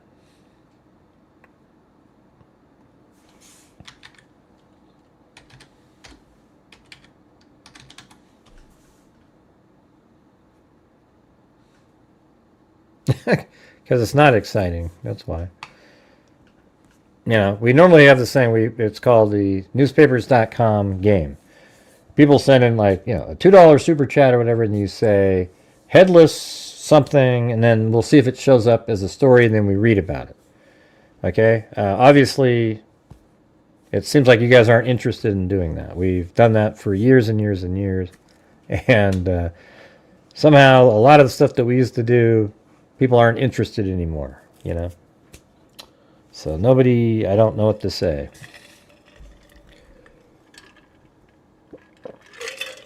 I don't really have a strong opinion on JonBenet. We went over that. It seems like it's, the family has to know something in there. The letter was kind of weird. It seems like a woman wrote it. So who's going to play the game? You just throw in a super chat and put in a phrase. I think we need one of the older people that have been here for a while to get started. Because you know what we're trying to do.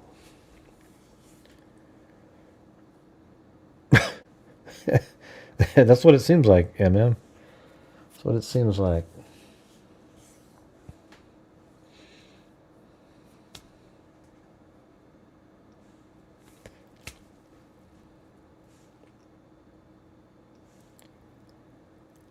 If I don't see like about 2 or 3 more comments in the next 30 seconds, I'm going to get out of here.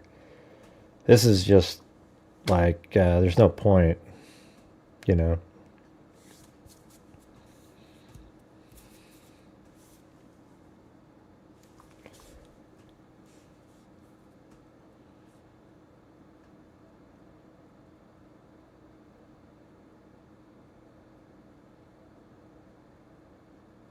Anywhere but here.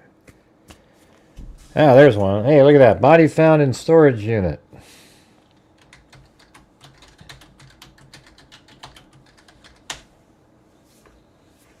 Yeah.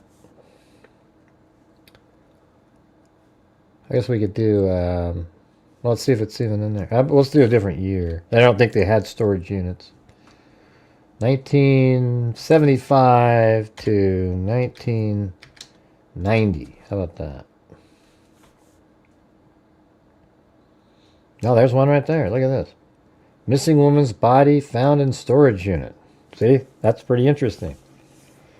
The note that dangled from the trunk of the car Thursday may have been the last words. This is 1985. The last words written by Sherry Byrne of Springdale. Help me please, it read. Miss Byrne, 21, was found dead this morning in a self-storage unit of the B&S store and lock just off I-75 in Franklin, Ohio. She was reported missing Thursday. Neither the exact cause of death nor a motive for the killing have been determined, but Springdale Police Chief James Freeland said Miss Byrne had been stabbed several times. Well, that's a pretty good reason, I mean, like an answer. It says right here, neither the exact cause of death nor motive. Well, we have a cause of death. She was stabbed. All right? It's right there. Police Chief James Freeland said Miss Byrne had been stabbed several times and her throat was cut. So that's probably how she died. A 25-year-old Centerville man was being held by Springdale police. What is her name? Sherry Byrne. And this is March 26th. Now, I got to get her disposition. What happened?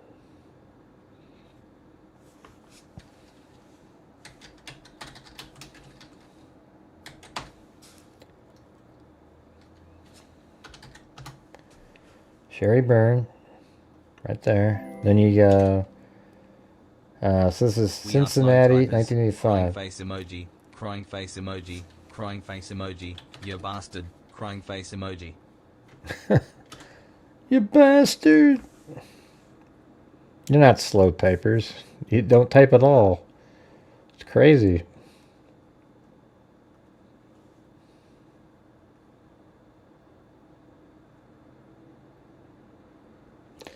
Let's see. This might be the answer. The letter was written by Vandalia, a woman who was incensed by the story of page 1 last Sunday about the family of David Brewer. Brewer is the man convicted of murdering Sherry Byrne. Earlier this month, he was sentenced to die in an electric chair. Jeez, so what happened to this? Man, this must have been a crazy story then.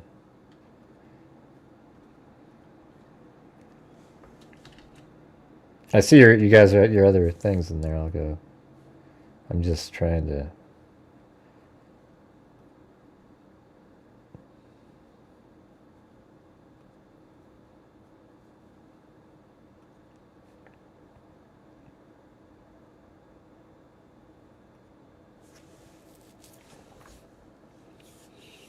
Brewer 25 of Washington Township has pleaded not guilty and not guilty by reason of insanity in the March 21st slaying of Sherry Byrne. He had forfeited his right to a jury trial if convicted. Hold on. Who killed Sherry Byrne? Okay. Wow. So he got executed, this guy here. He was the 7th person executed by the state of Ohio since it reinstated the death penalty in 1981. He died in 2003. Brewer died by lethal injection on April 29, 2003, after spending 17 years and 6 months on death row. He was convicted of the 1985 murder of 21-year-old Sherry Byrne, the wife of a college fraternity brother. So his fraternity brother. After his indictment by a grand jury, Brewer waived his right to a jury and elected to be tried by a 3-judge panel. He was found guilty on September 19, 1985, and sentenced to death in October of 1985. At 10 a.m. on April 29, 2003, Brewer was led into the execution chamber at the state prison. This is exactly what should have happened to Koberger, right? He was declared dead at 10:20. I sort of want to see, like, what was the deal here, though? Victim's husband says pain outlives killer.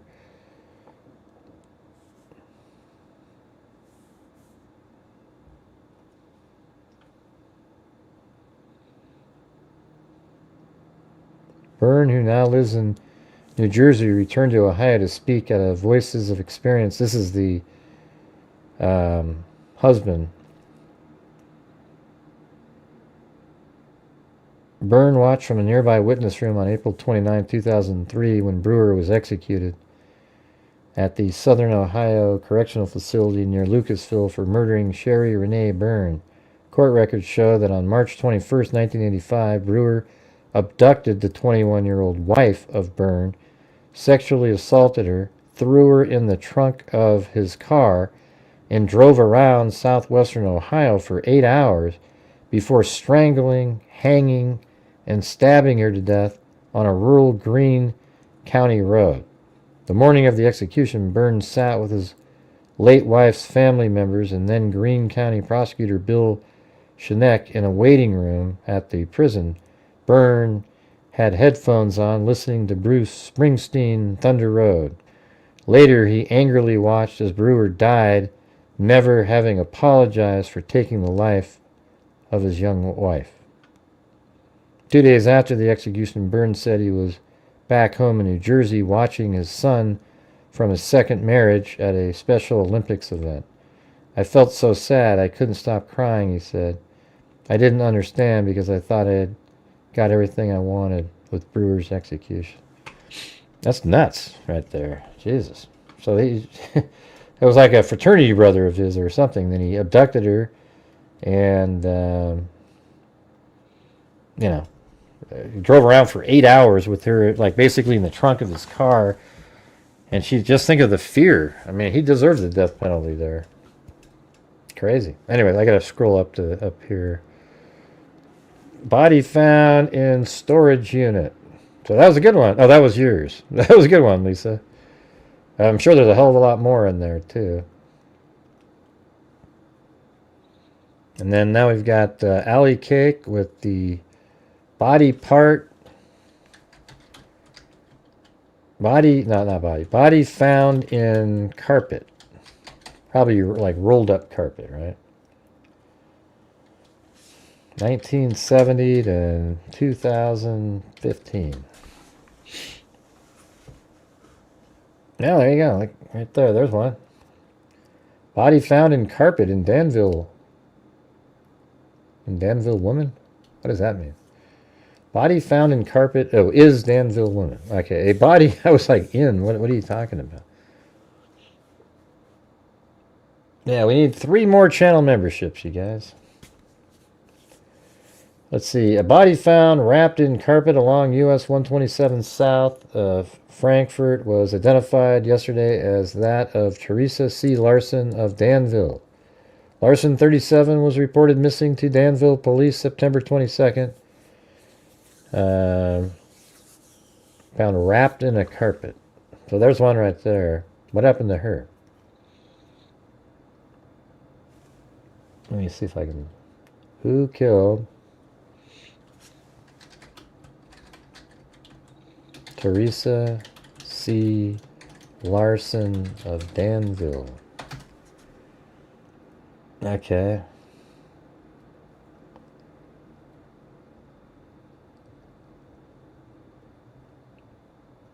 Is she in here?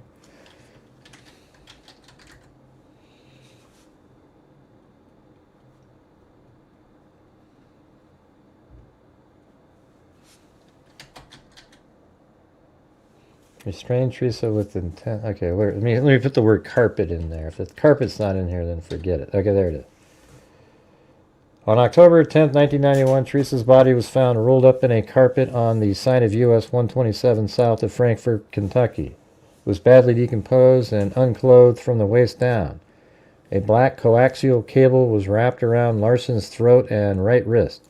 Underneath the cable were several layers of duct tape. An autopsy determined that the cause of death was ligature strangulation. 2 days after Larson's body was found, Kentucky State Police Detective Kenneth Ball again interviewed an appellant who claimed he had never been to Larson's Danville apartment, but had spent the night in her Richmond apartment. Detective Ball collected 2 cigarette butts from the appellant during the interview. Duct tape and paper towels were also removed from appellant's truck pursuant to a consent search. On January 18, 1992, police re-interviewed, that's who this person is, Supreme Court. So the killer is, let's see, where's his name? Hank Meredith. Was indicted in Franklin Circuit Court for capital kidnapping, capital murder, and sexual assault in the first degree. Following 15-day trial, the first-degree sexual assault charge was dismissed due to insufficient evidence, and the jury was unable to reach a verdict on the remaining charges. What? Oh, on retrial, the jury found appellant guilty of capital kidnapping and capital murder. Appellant received sentences of life without the possibility of parole for 25 years on the kidnapping charge and life imprisonment. Wow, so there you go. These are all turned into something crazy. All of them. Let's see, then we had, we are slow typers, you bastard. All right, body found in Icebox. And by the way, $2 isn't, if you feel like you can support the channel more, that'd be great. There isn't like this low limit thing. Body found in Icebox. I'm talking about the amount that you put in for your question. There's not like everybody, it seems like it gets on a roll and everybody does the same thing. Huh? It is coffee time. Thank you. Winslow lady found an Icebox. Well, there's one right there. Man, what's going on tonight? Every one of you guys.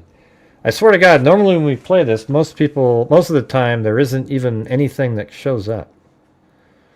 But here's one from Michelle H. right here. Winslow lad's body found in Icebox. An Icebox had claimed the life of a 5-year-old Winslow boy. So this is probably an accidental, but at least the word showed up in there. Let me see if there's another. That's 78. Youngster's body found in Icebox, so probably. How about we put do like, and then put murder on the end. I don't know if that's, because a lot of these are just going to be accidental.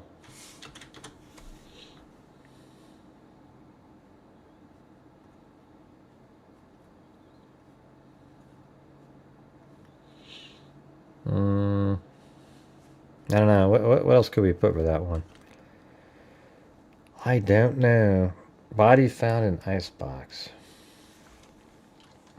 How about we describe nude body found in... That way there could be a nefarious action that happened before.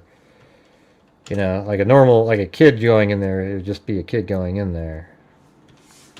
But maybe if you did put that in there... let's see. I'm going to get rid of that. Just all time. Almost nudity. Let's see. This is back in 1926. An almost nude body is found in Icebox. Hey, thanks, John. Gray, love your analysis and attention to active and cold cases. Going back to the Idaho murders, do you think Koberger's MO was imitating Bundy? Also, have you considered diving into the Manson murders? Thanks again. No, I've never, the Manson murders, I think, has been just, everybody's done that. But, yeah, I made a video comparing Koberger to Ted Bundy. Let's see, I think it was like, it was like January 5th, right after he was arrested. I compared it to him, and then I did a Elliot Rodger comparison to the killer without even knowing who the killer was before he was even arrested. So it's kind of like I was already talking about Elliot Rodger, and then I did the Ted Bundy. He moved from Pennsylvania to Washington State. He he goes and attacks a sort of an off-campus sorority house. And, another thing, too, is when he drove home, when he drove back to Pennsylvania, he drove through Ted Bundy's old hunting grounds. And, it's just, there's a lot of things there, especially with the teacher that he had, etc. So, yeah, I think he definitely had some connection there in his mind. Let me do this one. Truck driver is slain. Miami confronted with mystery when almost nude body is found. Miami today was confronted with a baffling murder mystery with the discovery of the almost nude body of Raymond Smith, 25, truck driver, stuffed in the bottom of a huge icebox, which was unloaded at the Bascane Terminal Company warehouse yesterday. The body was discovered today by C.B. Allen, superintendent of the warehouse, when he examined the refrigerator. The arms extended were above the head and were bruises on the head and shoulders. A deep gash was on the palm of Smith's right hand. Now there you go. There's one right there. There was one, Michelle H. Can you believe it? I don't know if you'd ever get an answer for that one. That was 1926. I guess if we just put 1926, maybe there's a... That was Nebraska. That's the same story. I don't know if there's an update in there. But thank you. And this one is a body found in an abandoned barn. There's probably a lot of those.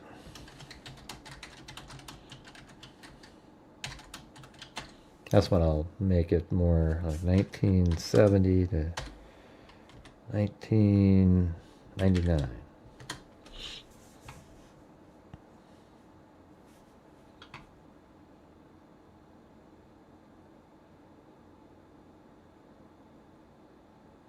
What do you think, John R? I think he was doing a little Bundy emulation there. All right, so we need 3 channel memberships, or 5 of those. If you do 5 channel memberships, I'll donate 5 myself. All right, or actually, we need 8 channel memberships, and then I'll donate 5. That way, we'd have 30. That'd be pretty cool. See if we can do that. All right, so the next one is body found in an abandoned barn. We just did that. I don't think you need to say abandoned. Oh, I said bar. Barn.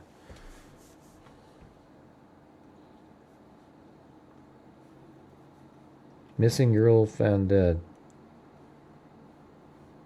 Mary. Oh, I think I covered this one. Olin Chuck. Let me see. Yep. Mary Catherine Olenchuk, 1970. And that's who this is.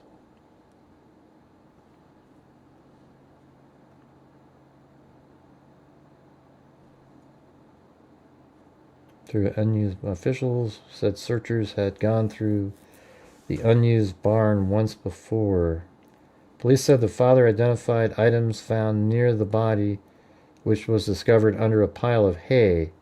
The girl's body was discovered by Kittery Police Chief George LaBarge and Peter Gunn, who had been searching the Parsons Farm area on Brown Street near the Musam River. Gunn is the head caretaker for the farm. The barn is located about 9 miles from the Olenchuk summer home.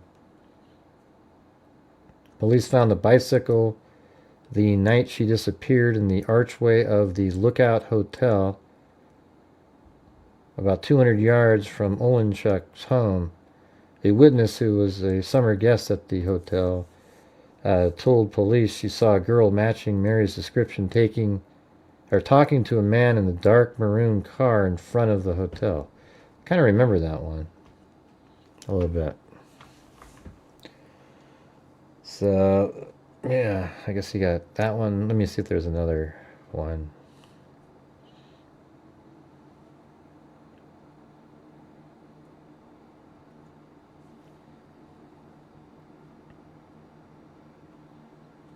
Now, the body of Miss Paz, 15, daughter of Mr. Had a pupil. Let's see. Was found fully clothed in a section of Hazleton Town Ship Saturday afternoon. She had been reported missing. Well, what happened there?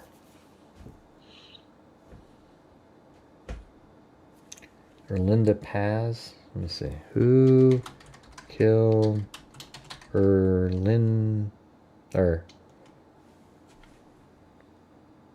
Looks like Erlinda. Erlinda Paz.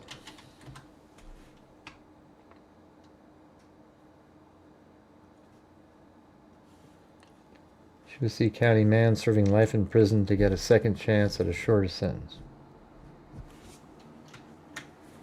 Let's see. He was 17 years old when he killed his ex-girlfriend.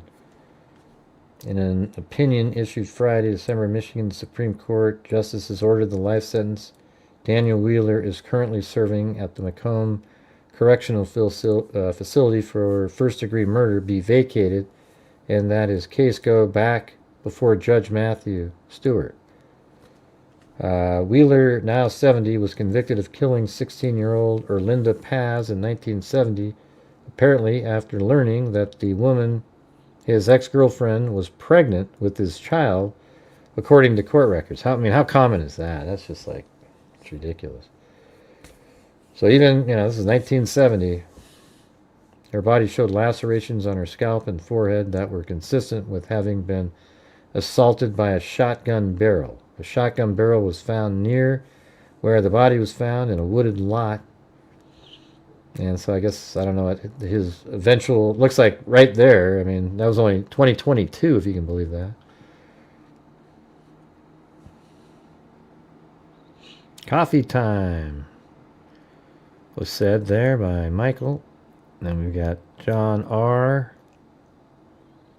Answered that one. I don't know. I'm not really that interested in John. You know, John Benet Ramsey's sort of interesting. Like you just sort of look at it, but it's not interesting in the way that, I mean, it's just so many people have already gone over every single possible angle. I mean, you know, when I go over it, it's just, you know, it probably sounds similar to somebody else because it's every single person has talked about it. Play what game? Yeah, this one? Yeah. I suck for sending in. You know, you don't suck. I'm saying you're supposed to type in your words, MN. All right. So like I said before, we need 3 more channel memberships. Or 8 more, really. That would get us to where I could donate the 5 memberships.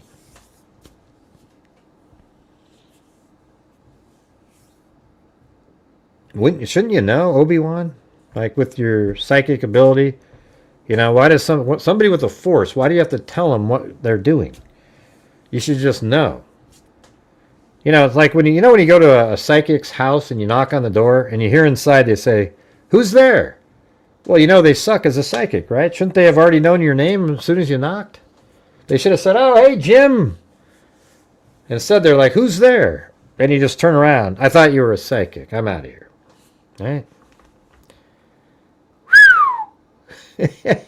Hey, there's your whistle. There's your whistle. All right. We got the whistle in there. Obi-Wan Chernobyl. Yeah. Well, what we're doing is, you know, you send in a super chat and you put a word, a phrase that you're looking up something. You know, like you might put in, you know, like, I mean, it sounds crazy, but this is the, you know, you got to put in what there might be in there. So if you were looking for something really, you know, like you might say nude, headless, you know, maybe even if you put like female, nude, headless body, just like that. And then, you know, go from like 1960 to like 1989. I'm sure that's serial killer haven days. Maybe that would come up with something. Now here's one in 1964. It said, "Headless woman's murder riddle. Police found the tattooed, headless, nude torso of a woman on a piece of waste ground in the Bronx, New York. The third mutilation murder mystery within a month in the area. Police doctor Charles Hochman said the woman had been dead for about a week, but that the body had been on the waste ground for not more than 2 days. He added that the head and a limb had apparently been sawn off. The woman, apparently of Latin American background and between 25 and 30 years old, had been strangled. Last Friday, the nude, dismembered body of a blonde was found washed ashore on Jones Beach near New York. On October 21st, the headless body of a 32-year-old woman was found in Manhattan, West Side. She's the only one so far identified." So that looks like there's 3 of them right there.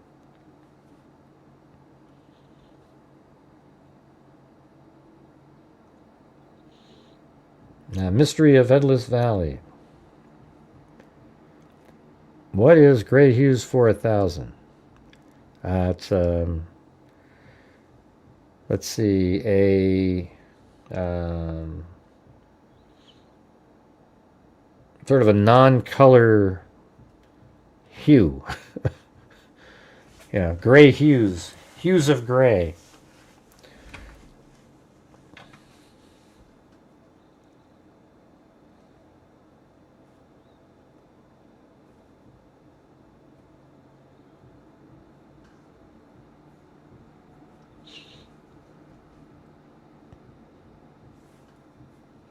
Boy, you guys just all jumped over that goal at the end there. We need 8 channel memberships. And then I'll donate 5 myself. Let's see. Headless Valley. Yeah, I don't know what that was there.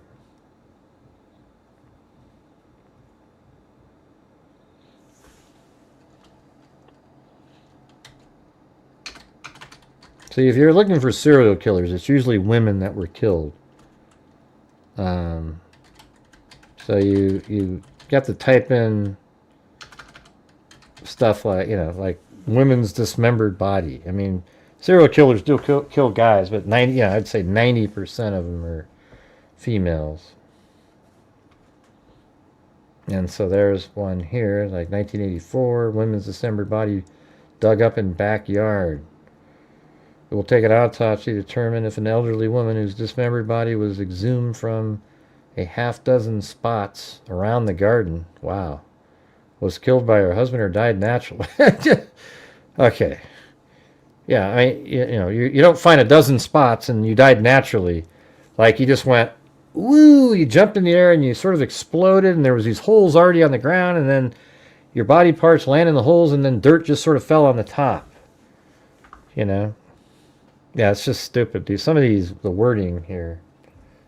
I get what they're saying is the person could have died naturally, and then the person panicked and cut them up into parts and put them into holes in the ground.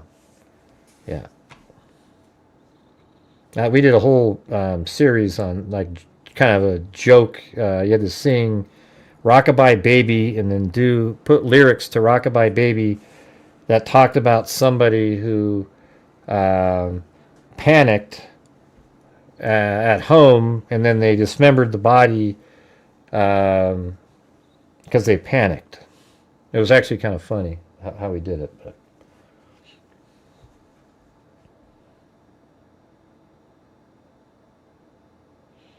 I don't know. Do they have a name? I don't know if there's a serial killer. I've seen the reports of different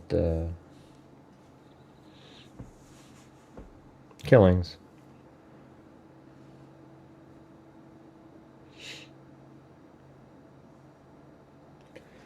All right, since that's not working, how about if you guys do 3 channel memberships, I'll donate the 5. I don't know what it's just so difficult these days.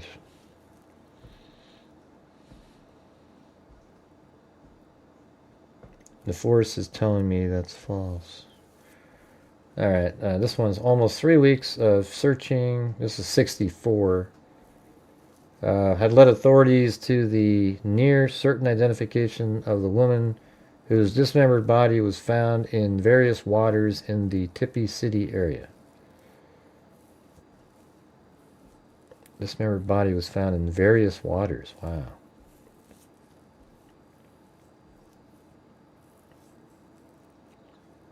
So who is it? Oh, so believed to have been Mrs. Verna Young Fisher. Verna Young Fisher.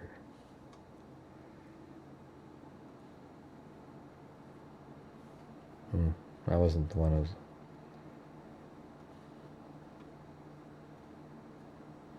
Verna Young Fisher.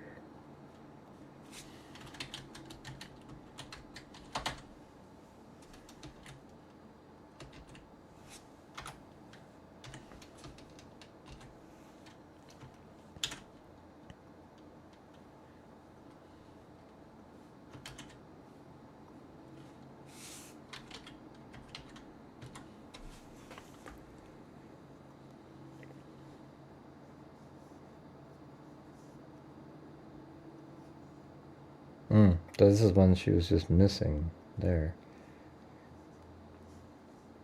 June 30th. June 30th, June 30th.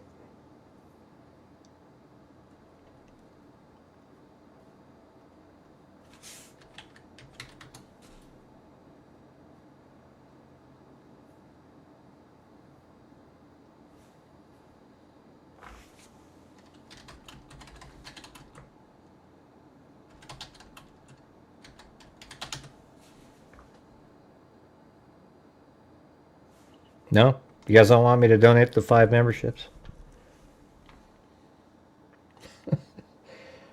Oh, man.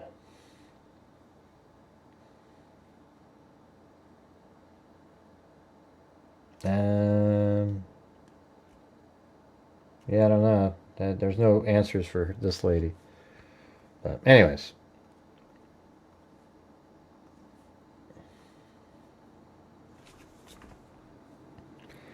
I know, it's crazy, Bruce. It's just like people just don't care. It's like, yeah, you know, whatever.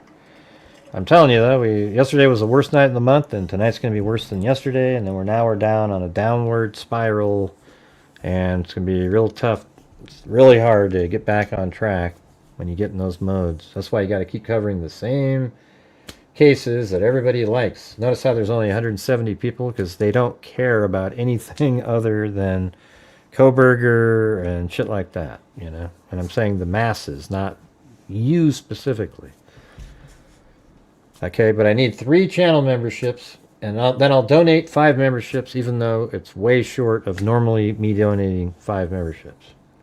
All right, so if you guys can get those 3 memberships, that'd be great. If not, I guess that's cool too. It's just we're in a weird place.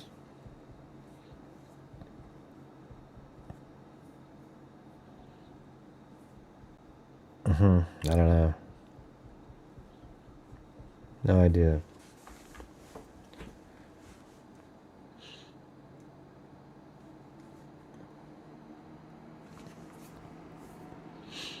It's okay. Don't worry about Alley Cake. I'll just, you know, it is what it is. I'm not going to keep trying. I've tried too many times. I'm not sure why you're sending me. What are you sending me, Kimberly? Is it a new case or something solved? Or you don't need to. I already have covered almost every one of these cases that are out there. I already have these links and everything. Yeah.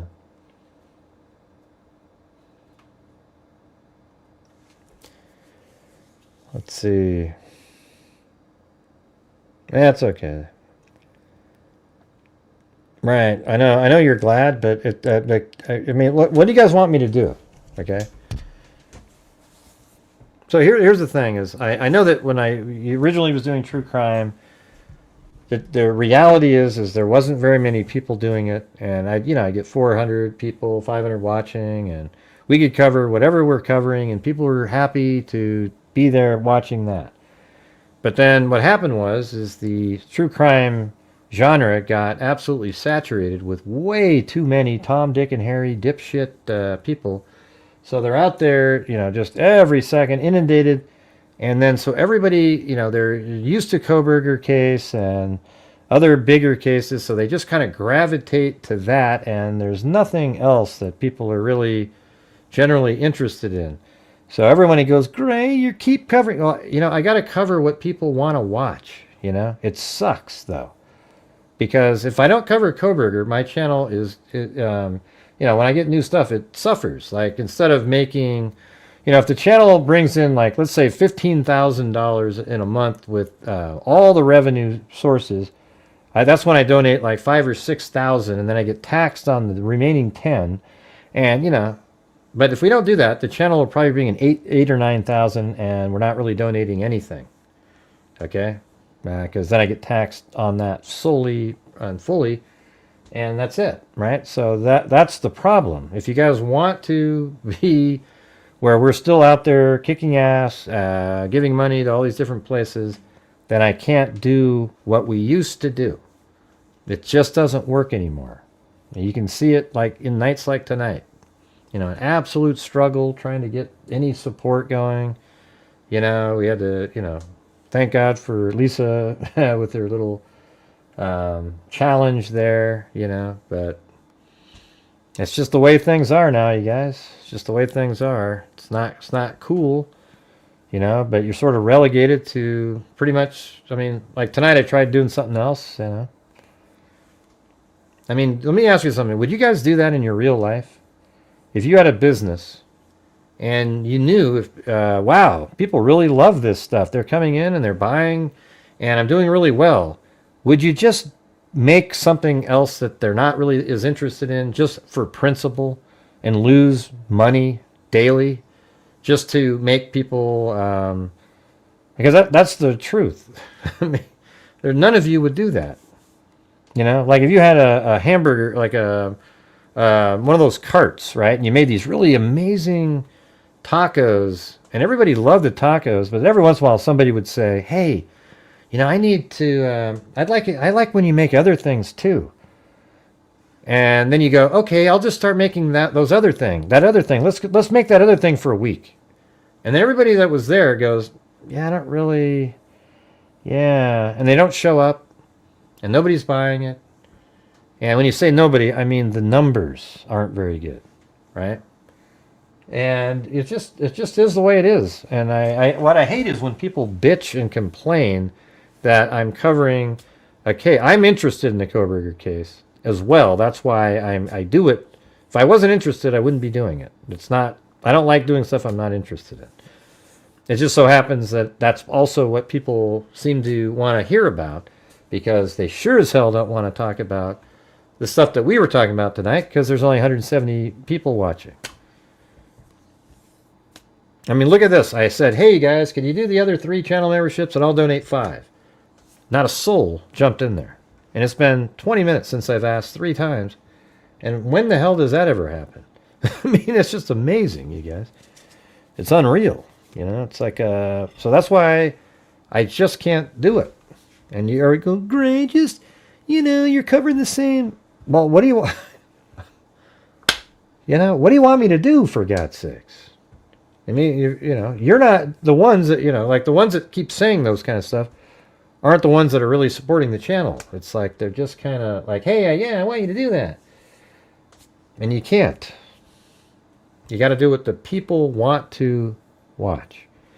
All right, so let's try it one more time, everybody. If you guys could please donate the 3 channel memberships, I'll donate 5 myself, which costs $25 out of my own pocket. All right, so that's what we're looking to do right now.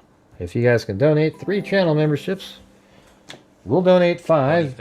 If not, we won't be donating that. All right, let's see. What do we got here? I'm down to hear about any... Yeah, sure, right. Yeah. Everybody's down on hearing about all these old cold cases, blah, blah, blah. It's bullshit. Okay? I've heard this 100 times. You know, every night. Great, yeah, let's do it, man. Let's do it. And then I do a show, and there's like 80 people here. Because it's bullshit when you say that you're interested in it. Okay, I don't believe it. Just don't believe it at all. And we've done the experiments, right? We're sitting here, and we have about like 400 or 500 people watching, and I go, hey, tomorrow let's do this case, you know, or do something else, and everyone's like, yeah, that'd be awesome. Next day, ghost town, just like it is tonight.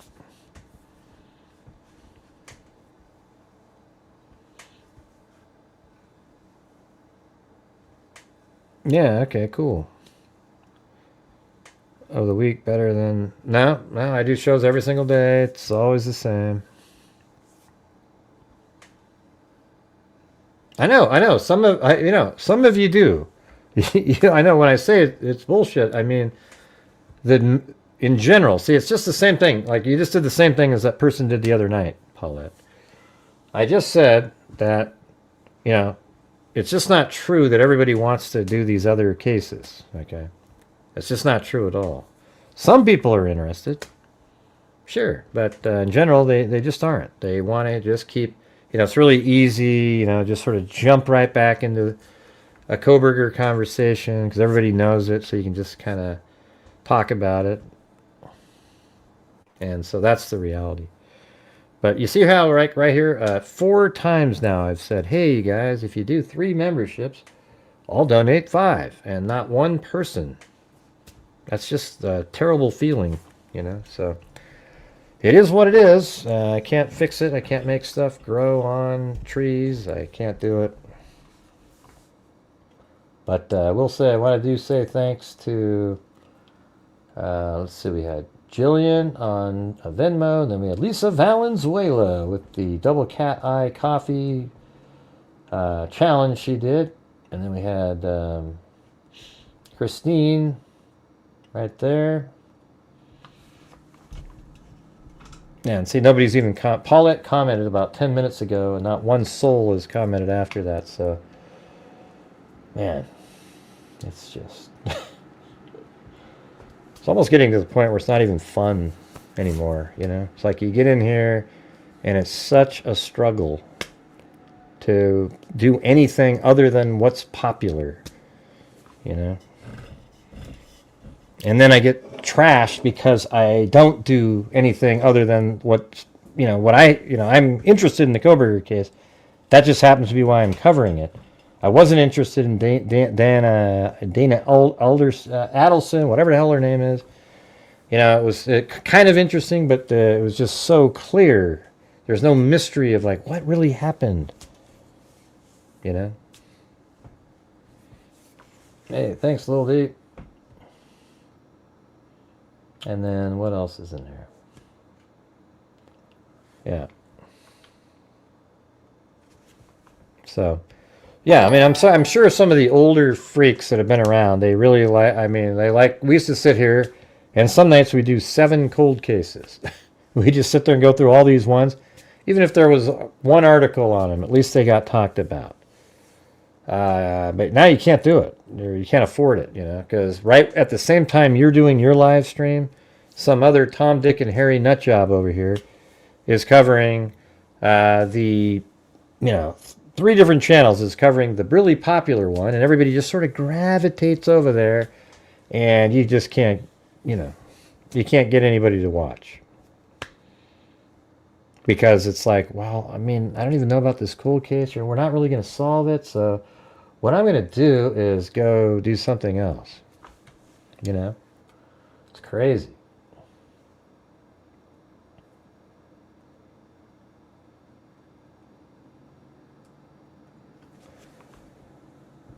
Well, let's see. Ding ding ding ding ding ding ding ding ding ding ding. Yeah, there's one. Yeah, I'm just gonna. I'll just donate the 5 anyways. So here we go. You know.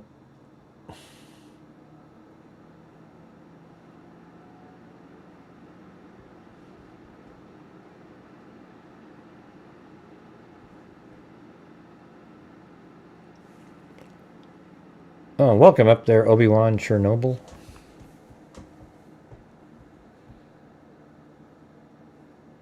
We've already covered it in here, Lil D. Why do you want to talk about it? That's just so boring. Again, how many times we went over the JonBenet for like 3 days, went over all the different stuff, and it's just everybody goes back to the same thing. You know, Trish Griffith thinks she's got it all figured out with, oh, it's got to be the dad. We don't know who anything. You know, the note seems like it's written by I mean, we went over the whole thing. I mean, really deeply.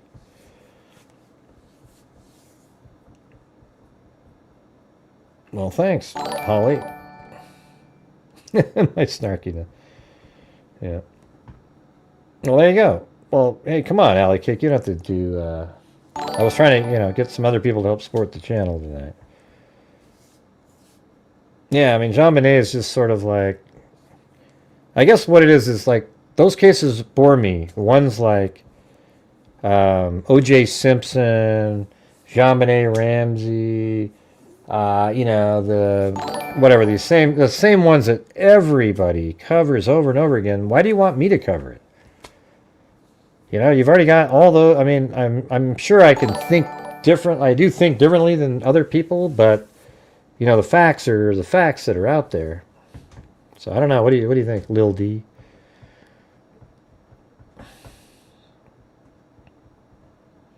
Right. There's just been covered ad nauseum over and over and over again.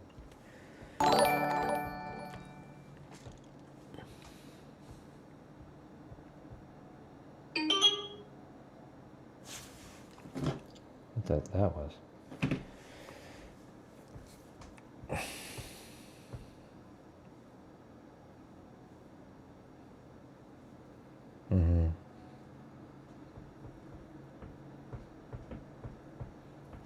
Yep. Well, thanks you too, Alley Cake, there, and everybody else. I never got into it. I was wondering if it was something interesting. Oh. Yeah, well, I mean, it is interesting. Like, if you're somebody new looking at it, it's just so overdone. You know? It's like, I bet you on YouTube there's probably 1,000 videos on that case. I bet that's even a low estimate. I don't know.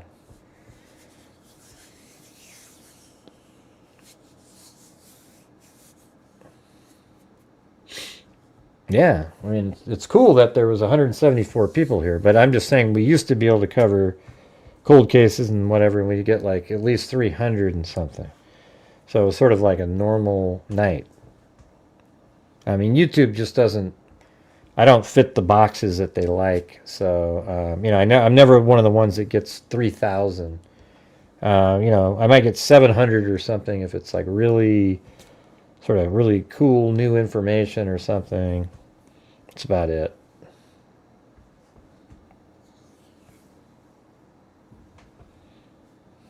How's it going, Linda Howe, as in Linda Molden Howe of the Cattle Mutilations and Crop Circles. All right, let's see this one that who sent that? It was, I guess there's an update. Is that right? Just a second.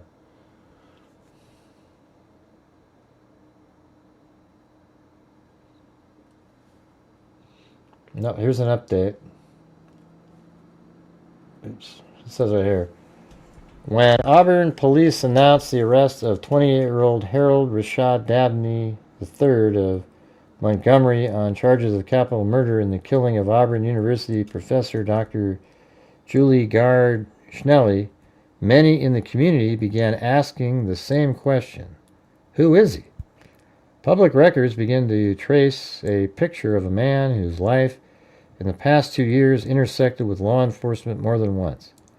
In December of 2023, Dabney was apparently booked in Virginia Beach, County, Virginia, on weapons charge for possession of a sawed-off shotgun. He was 26 at the time. WRBL has reached out to the arresting agency. Less than a year later, in September 2024, Dabney turned up in Alabama's business filing as the organizer of Excellent Carriage LLC, a trucking company registered at an address on Narrow Lane Road in Montgomery. The company listed a broad business scope, everything from general freight and household goods to farm supplies and chemicals. Records show the business applied for federal U.S. Department of Transportation number a month later in October of 2024 and reported 1 truck and 2 drivers. While the company's status was marked active with the U.S. Department of Transportation, it never obtained the required operating authority to haul freight for hire across state lines. In practice, the business appeared to exist more on paper than on the road. Maybe it was used for laundering. Fast forward to September 6th, when police say Dabney fatally stabbed Dr. Schnuelle. That seems like such a huge leap. As she walked her dog at Kiesel Park, investigators say he then stole her red Ford F-150. Maybe that was sort of associated with the trucking pickup truck, and drove away. The following morning, a call about suspicious person on Beehive Road led police.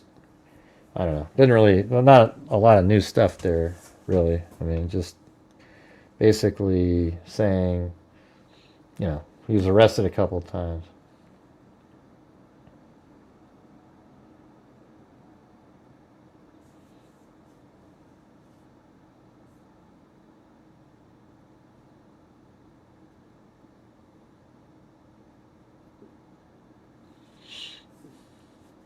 Yeah. Yeah, I was that message that popped up. I was just talking to. That doesn't really matter. Who cares? Yeah, you bring that up all the time. That's Carmelo Anthony thing. It's yeah, no, not the basketball player. Student in the heart and claims self-defense. Yeah, just I don't know. That's just boring. You know. See, I like cases where it's you know, you need to put a whole bunch of pieces together and speculate on something. You know. And then you're speculating from a point where you have a really good chance of being accurate. Hey, thanks, Holly Lipsy.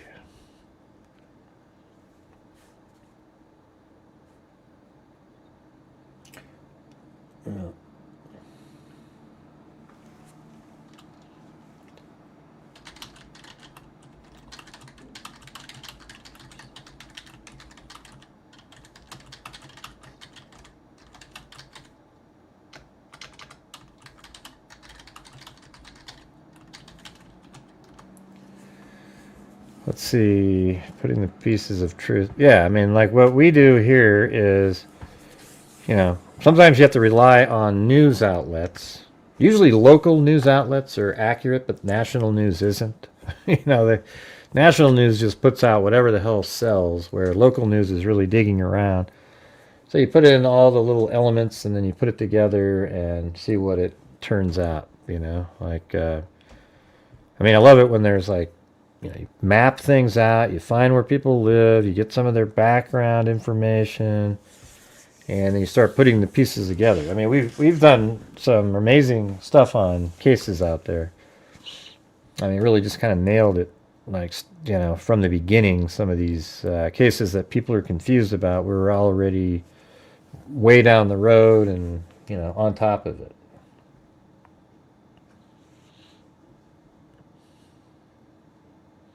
Yeah, we've covered Asher Degree like 10 times.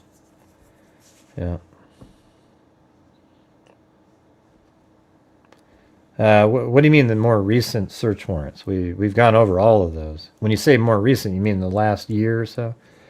Yeah, we've gone over every one of those slowly, methodically, mapped it all out. Yeah. Must have missed it. Yeah. Must have missed it.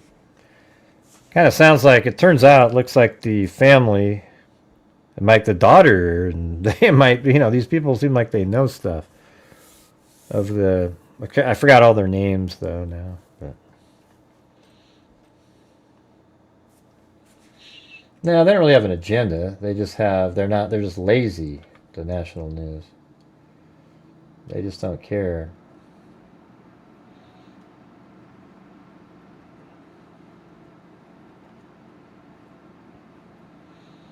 Yeah, I think I even have a folder for these Colorado cold cases, the same one. So somebody sent me, I don't know if I have that one. Let's see if I type in ABBAT, no, Maria Smith. No, I don't have that one.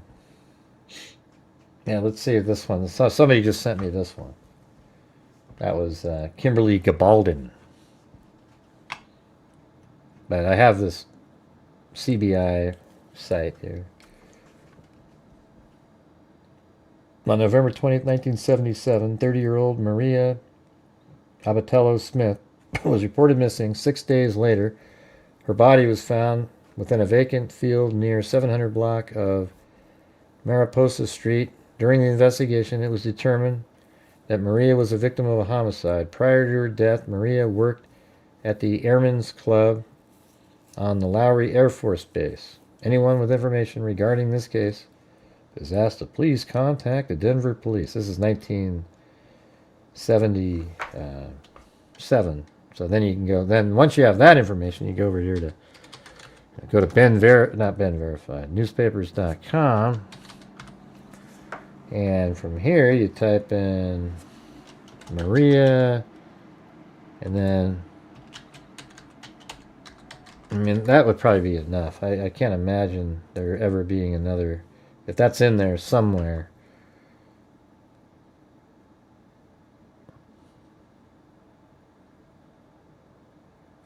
Ah, is this really? I mean, how many people it could possibly be with that name? New clues. And right there. A sobbing Maria. Man, that is crazy. Another, like, a murder case with somebody with the same name in it. Man, that's weird.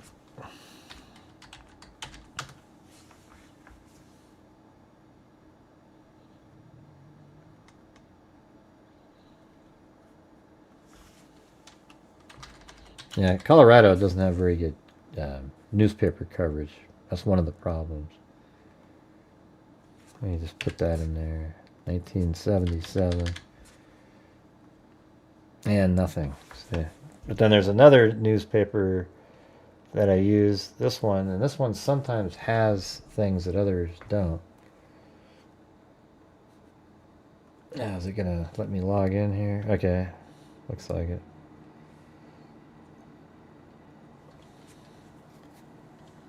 Maria.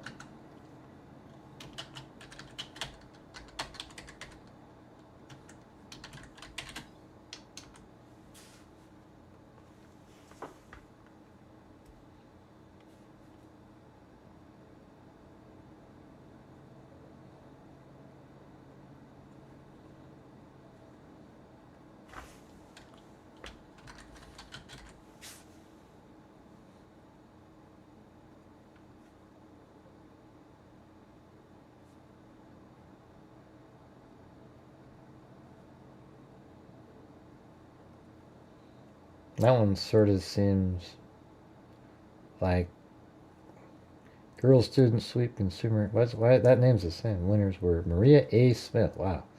I mean, that's the same name, but that wasn't, and that was 1978 in Colorado. Yeah, see, these are the ones that you just can't do it's hard to do anything with because there's nothing, to go look up somewhere. That's all you got. I mean, maybe if we, who killed, let's see what that says.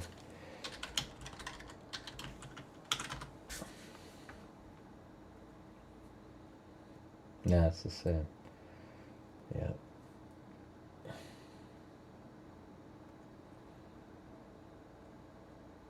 There's a Facebook page on it. It says the same thing, though.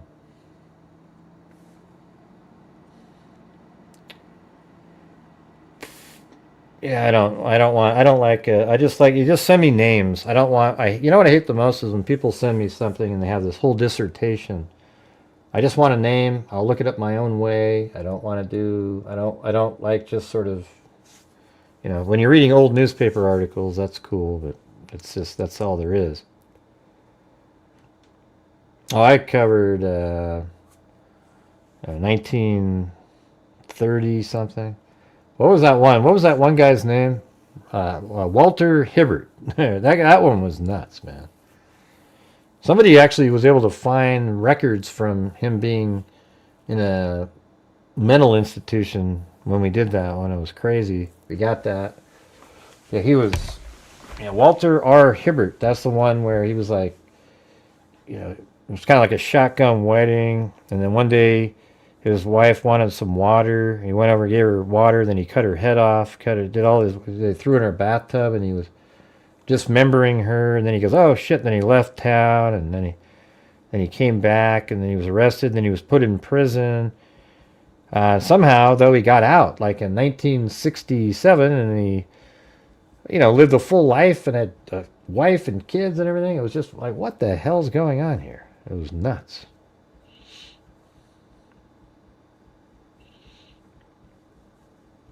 Yeah.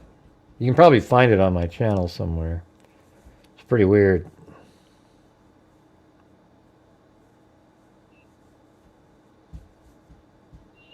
Yeah, that was a weird one.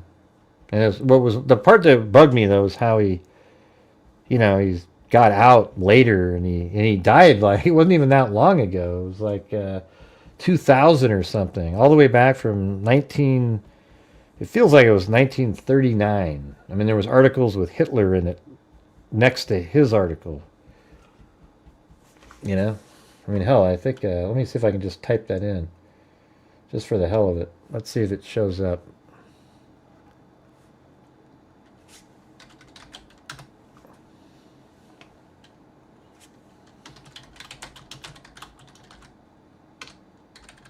I think it's like that, right? Yeah, look at that. 1939. Popped right up. Yeah, right here. Let's see. While Walter R. Hibbert, 20, was held without bail in Springfield, Massachusetts after pleading innocent to a charge of murdering his 18-year-old girl wife, Carolyn Havey Hibbert, the decapitated body of the latter was buried with private service here today. Let's see. So that's November 7th. November 8th. I think they have a picture of, there it is, look at that. There he is. You know, Walter Hibbert left held and quoted him and confessing he slew his bride of a week with a hunting knife because of an overpowering urge to kill. You hear that? Like, this guy is, he's like a Koberger. I mean, a nut job. He killed her because he had an urge to kill. The body of his 18-year-old bride was found in their honeymoon apartment at Springfield after Hibbert, 20, gave himself up at the... You know, he was trying to get to Canada. I remember that. He was trying to get to Canada.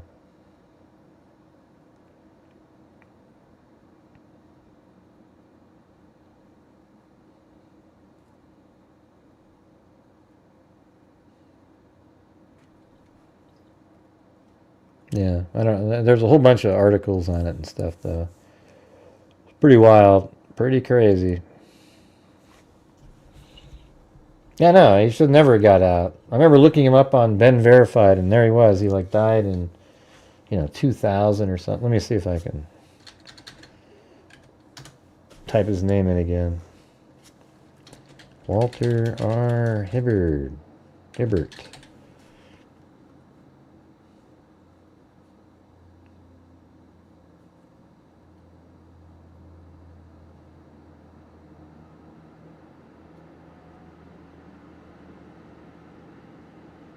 Yeah, he'd be like 100 and something. Yeah, I don't know where that stuff is now. I mean, I have a whole folder on it somewhere, but it was pretty crazy.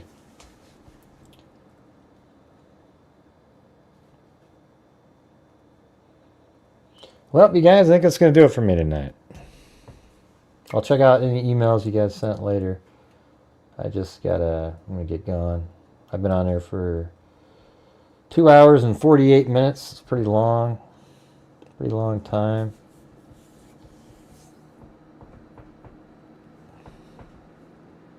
Thanks, Lisa, there, for helping out tonight in that way. That was pretty generous of you there. Very generous. Yeah, I think there's lots of killers out there. It was nuts, though. It was like 39, and then 64 or something, he's out. And then he marries somebody, and they have a bunch of kids and everything. And then he married somebody else, and he died like in 2000. I mean, he lived for like 60 something, 70 years after he killed his wife. He shouldn't have ever been out. Oh, cool, you're back. Yeah, we're all waiting for you. We actually paused the entire show, Ashley, when you were gone.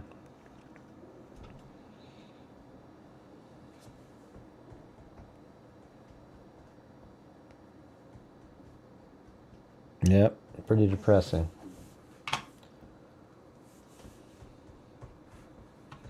I'm just joking with you, Ashley.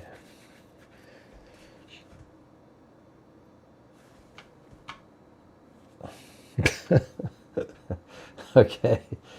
Thanks, Wild Bill Lossman. Then we had Terry, 45 months. Christopher Marshburn, thanks for the story for today.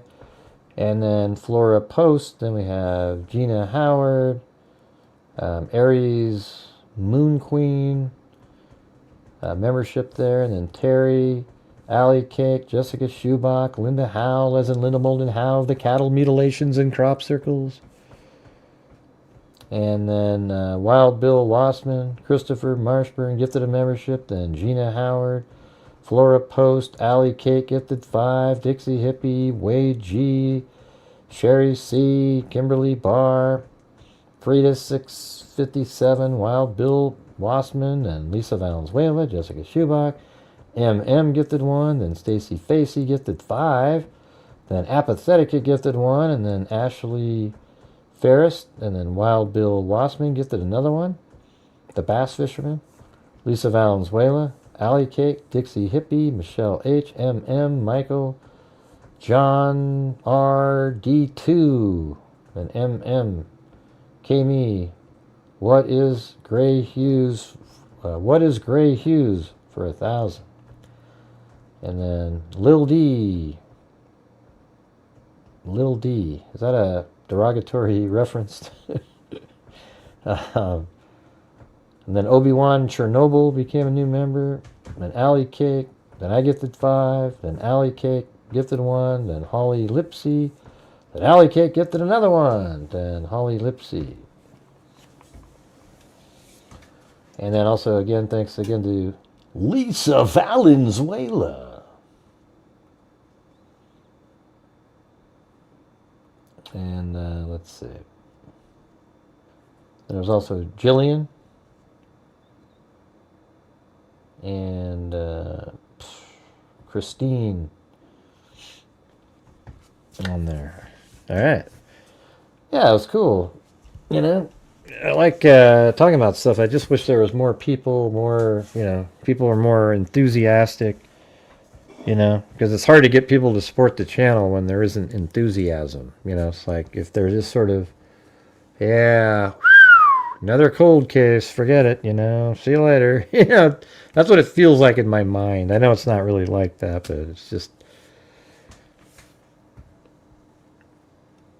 yeah, at least it did a matching thing.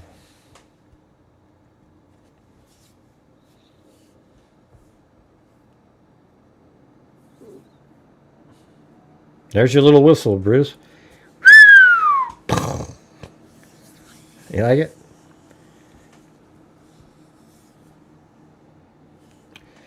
I don't know, Obi-Wan. I've been really passionate sometimes, and people just sit there blankly, and then later they say, oh, we were just listening. Well, when we're doing the Koberger case, you're listening, but you're typing, and you know what I mean? So it's different. Have thoughts, whenever you're thinking about something, just, oh, maybe this, maybe that. That kind of keeps the energy going a little bit. No, I'm not. I'm not that engaging. Yeah, that's the thing. There'd be more people, right? But great. That's right.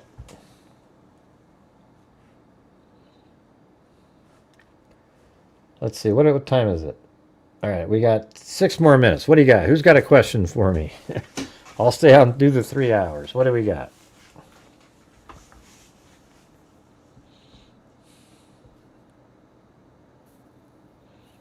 Mm-hmm. Yeah.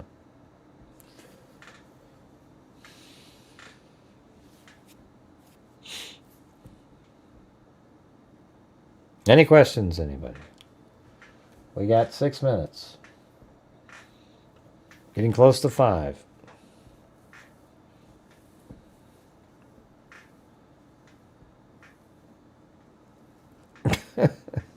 See, there you go. See? All right. Well, that's cool.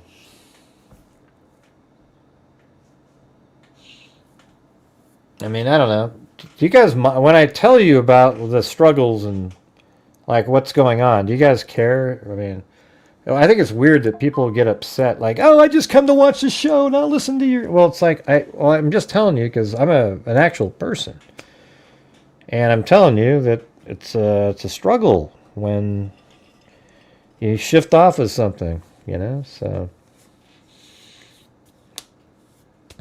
a lot of people.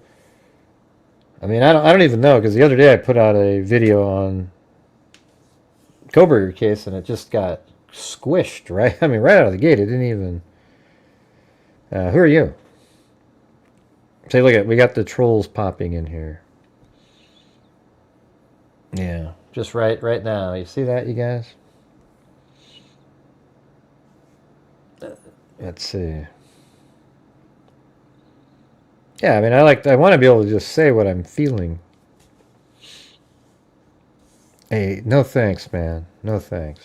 I'm gonna stick around just to bug you, okay? If you know, I even if I was thinking of, quitting doing live streaming, I'm gonna now keep doing it because of you. Thank you.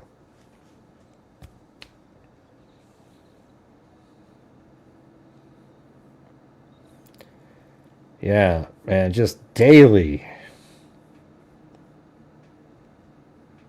Mm-hmm.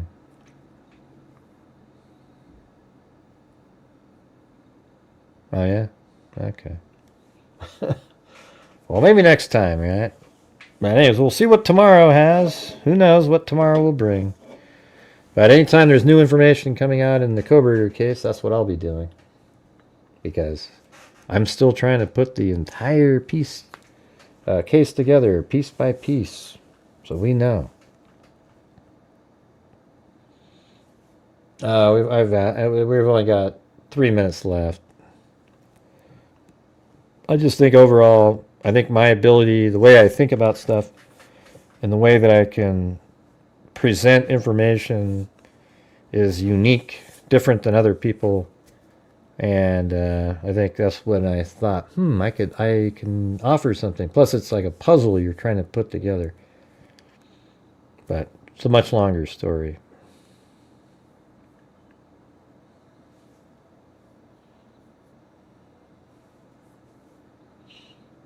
Yep. Wait, I got 2 minutes and 10 seconds. My birthday is in October.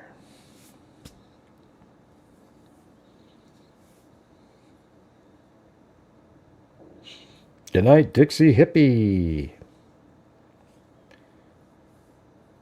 I guess what you're saying is you're somebody like in the South, and there aren't a lot of hippies, but you're a hippie amongst Southern people that are more not hippies.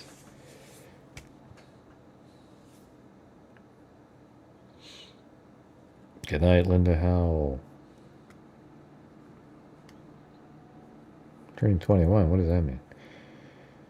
Let's see. Oh yeah, mine's well, it doesn't even matter like what date you're. Mine's the 16th.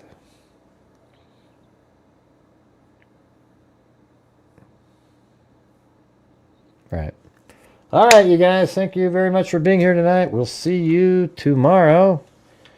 And again, thanks to Christopher for the earlier story and the updates he sends over.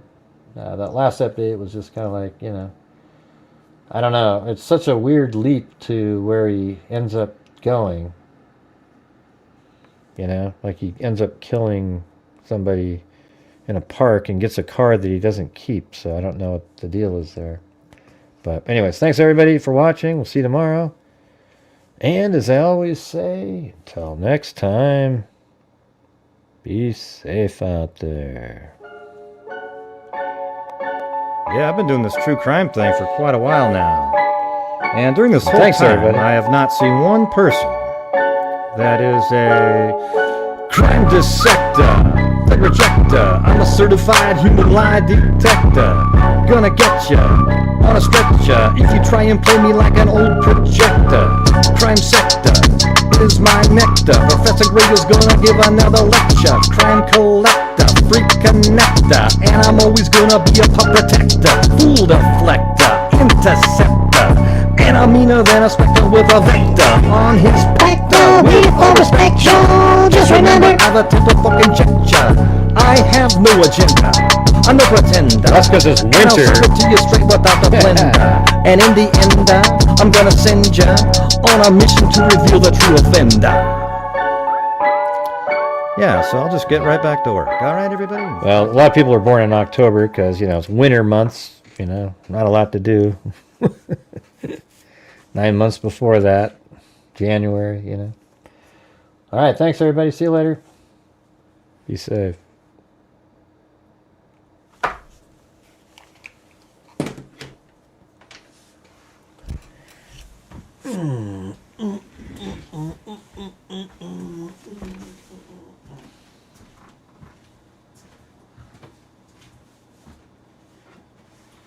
I have no agenda.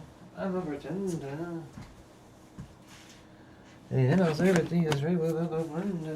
And in the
again.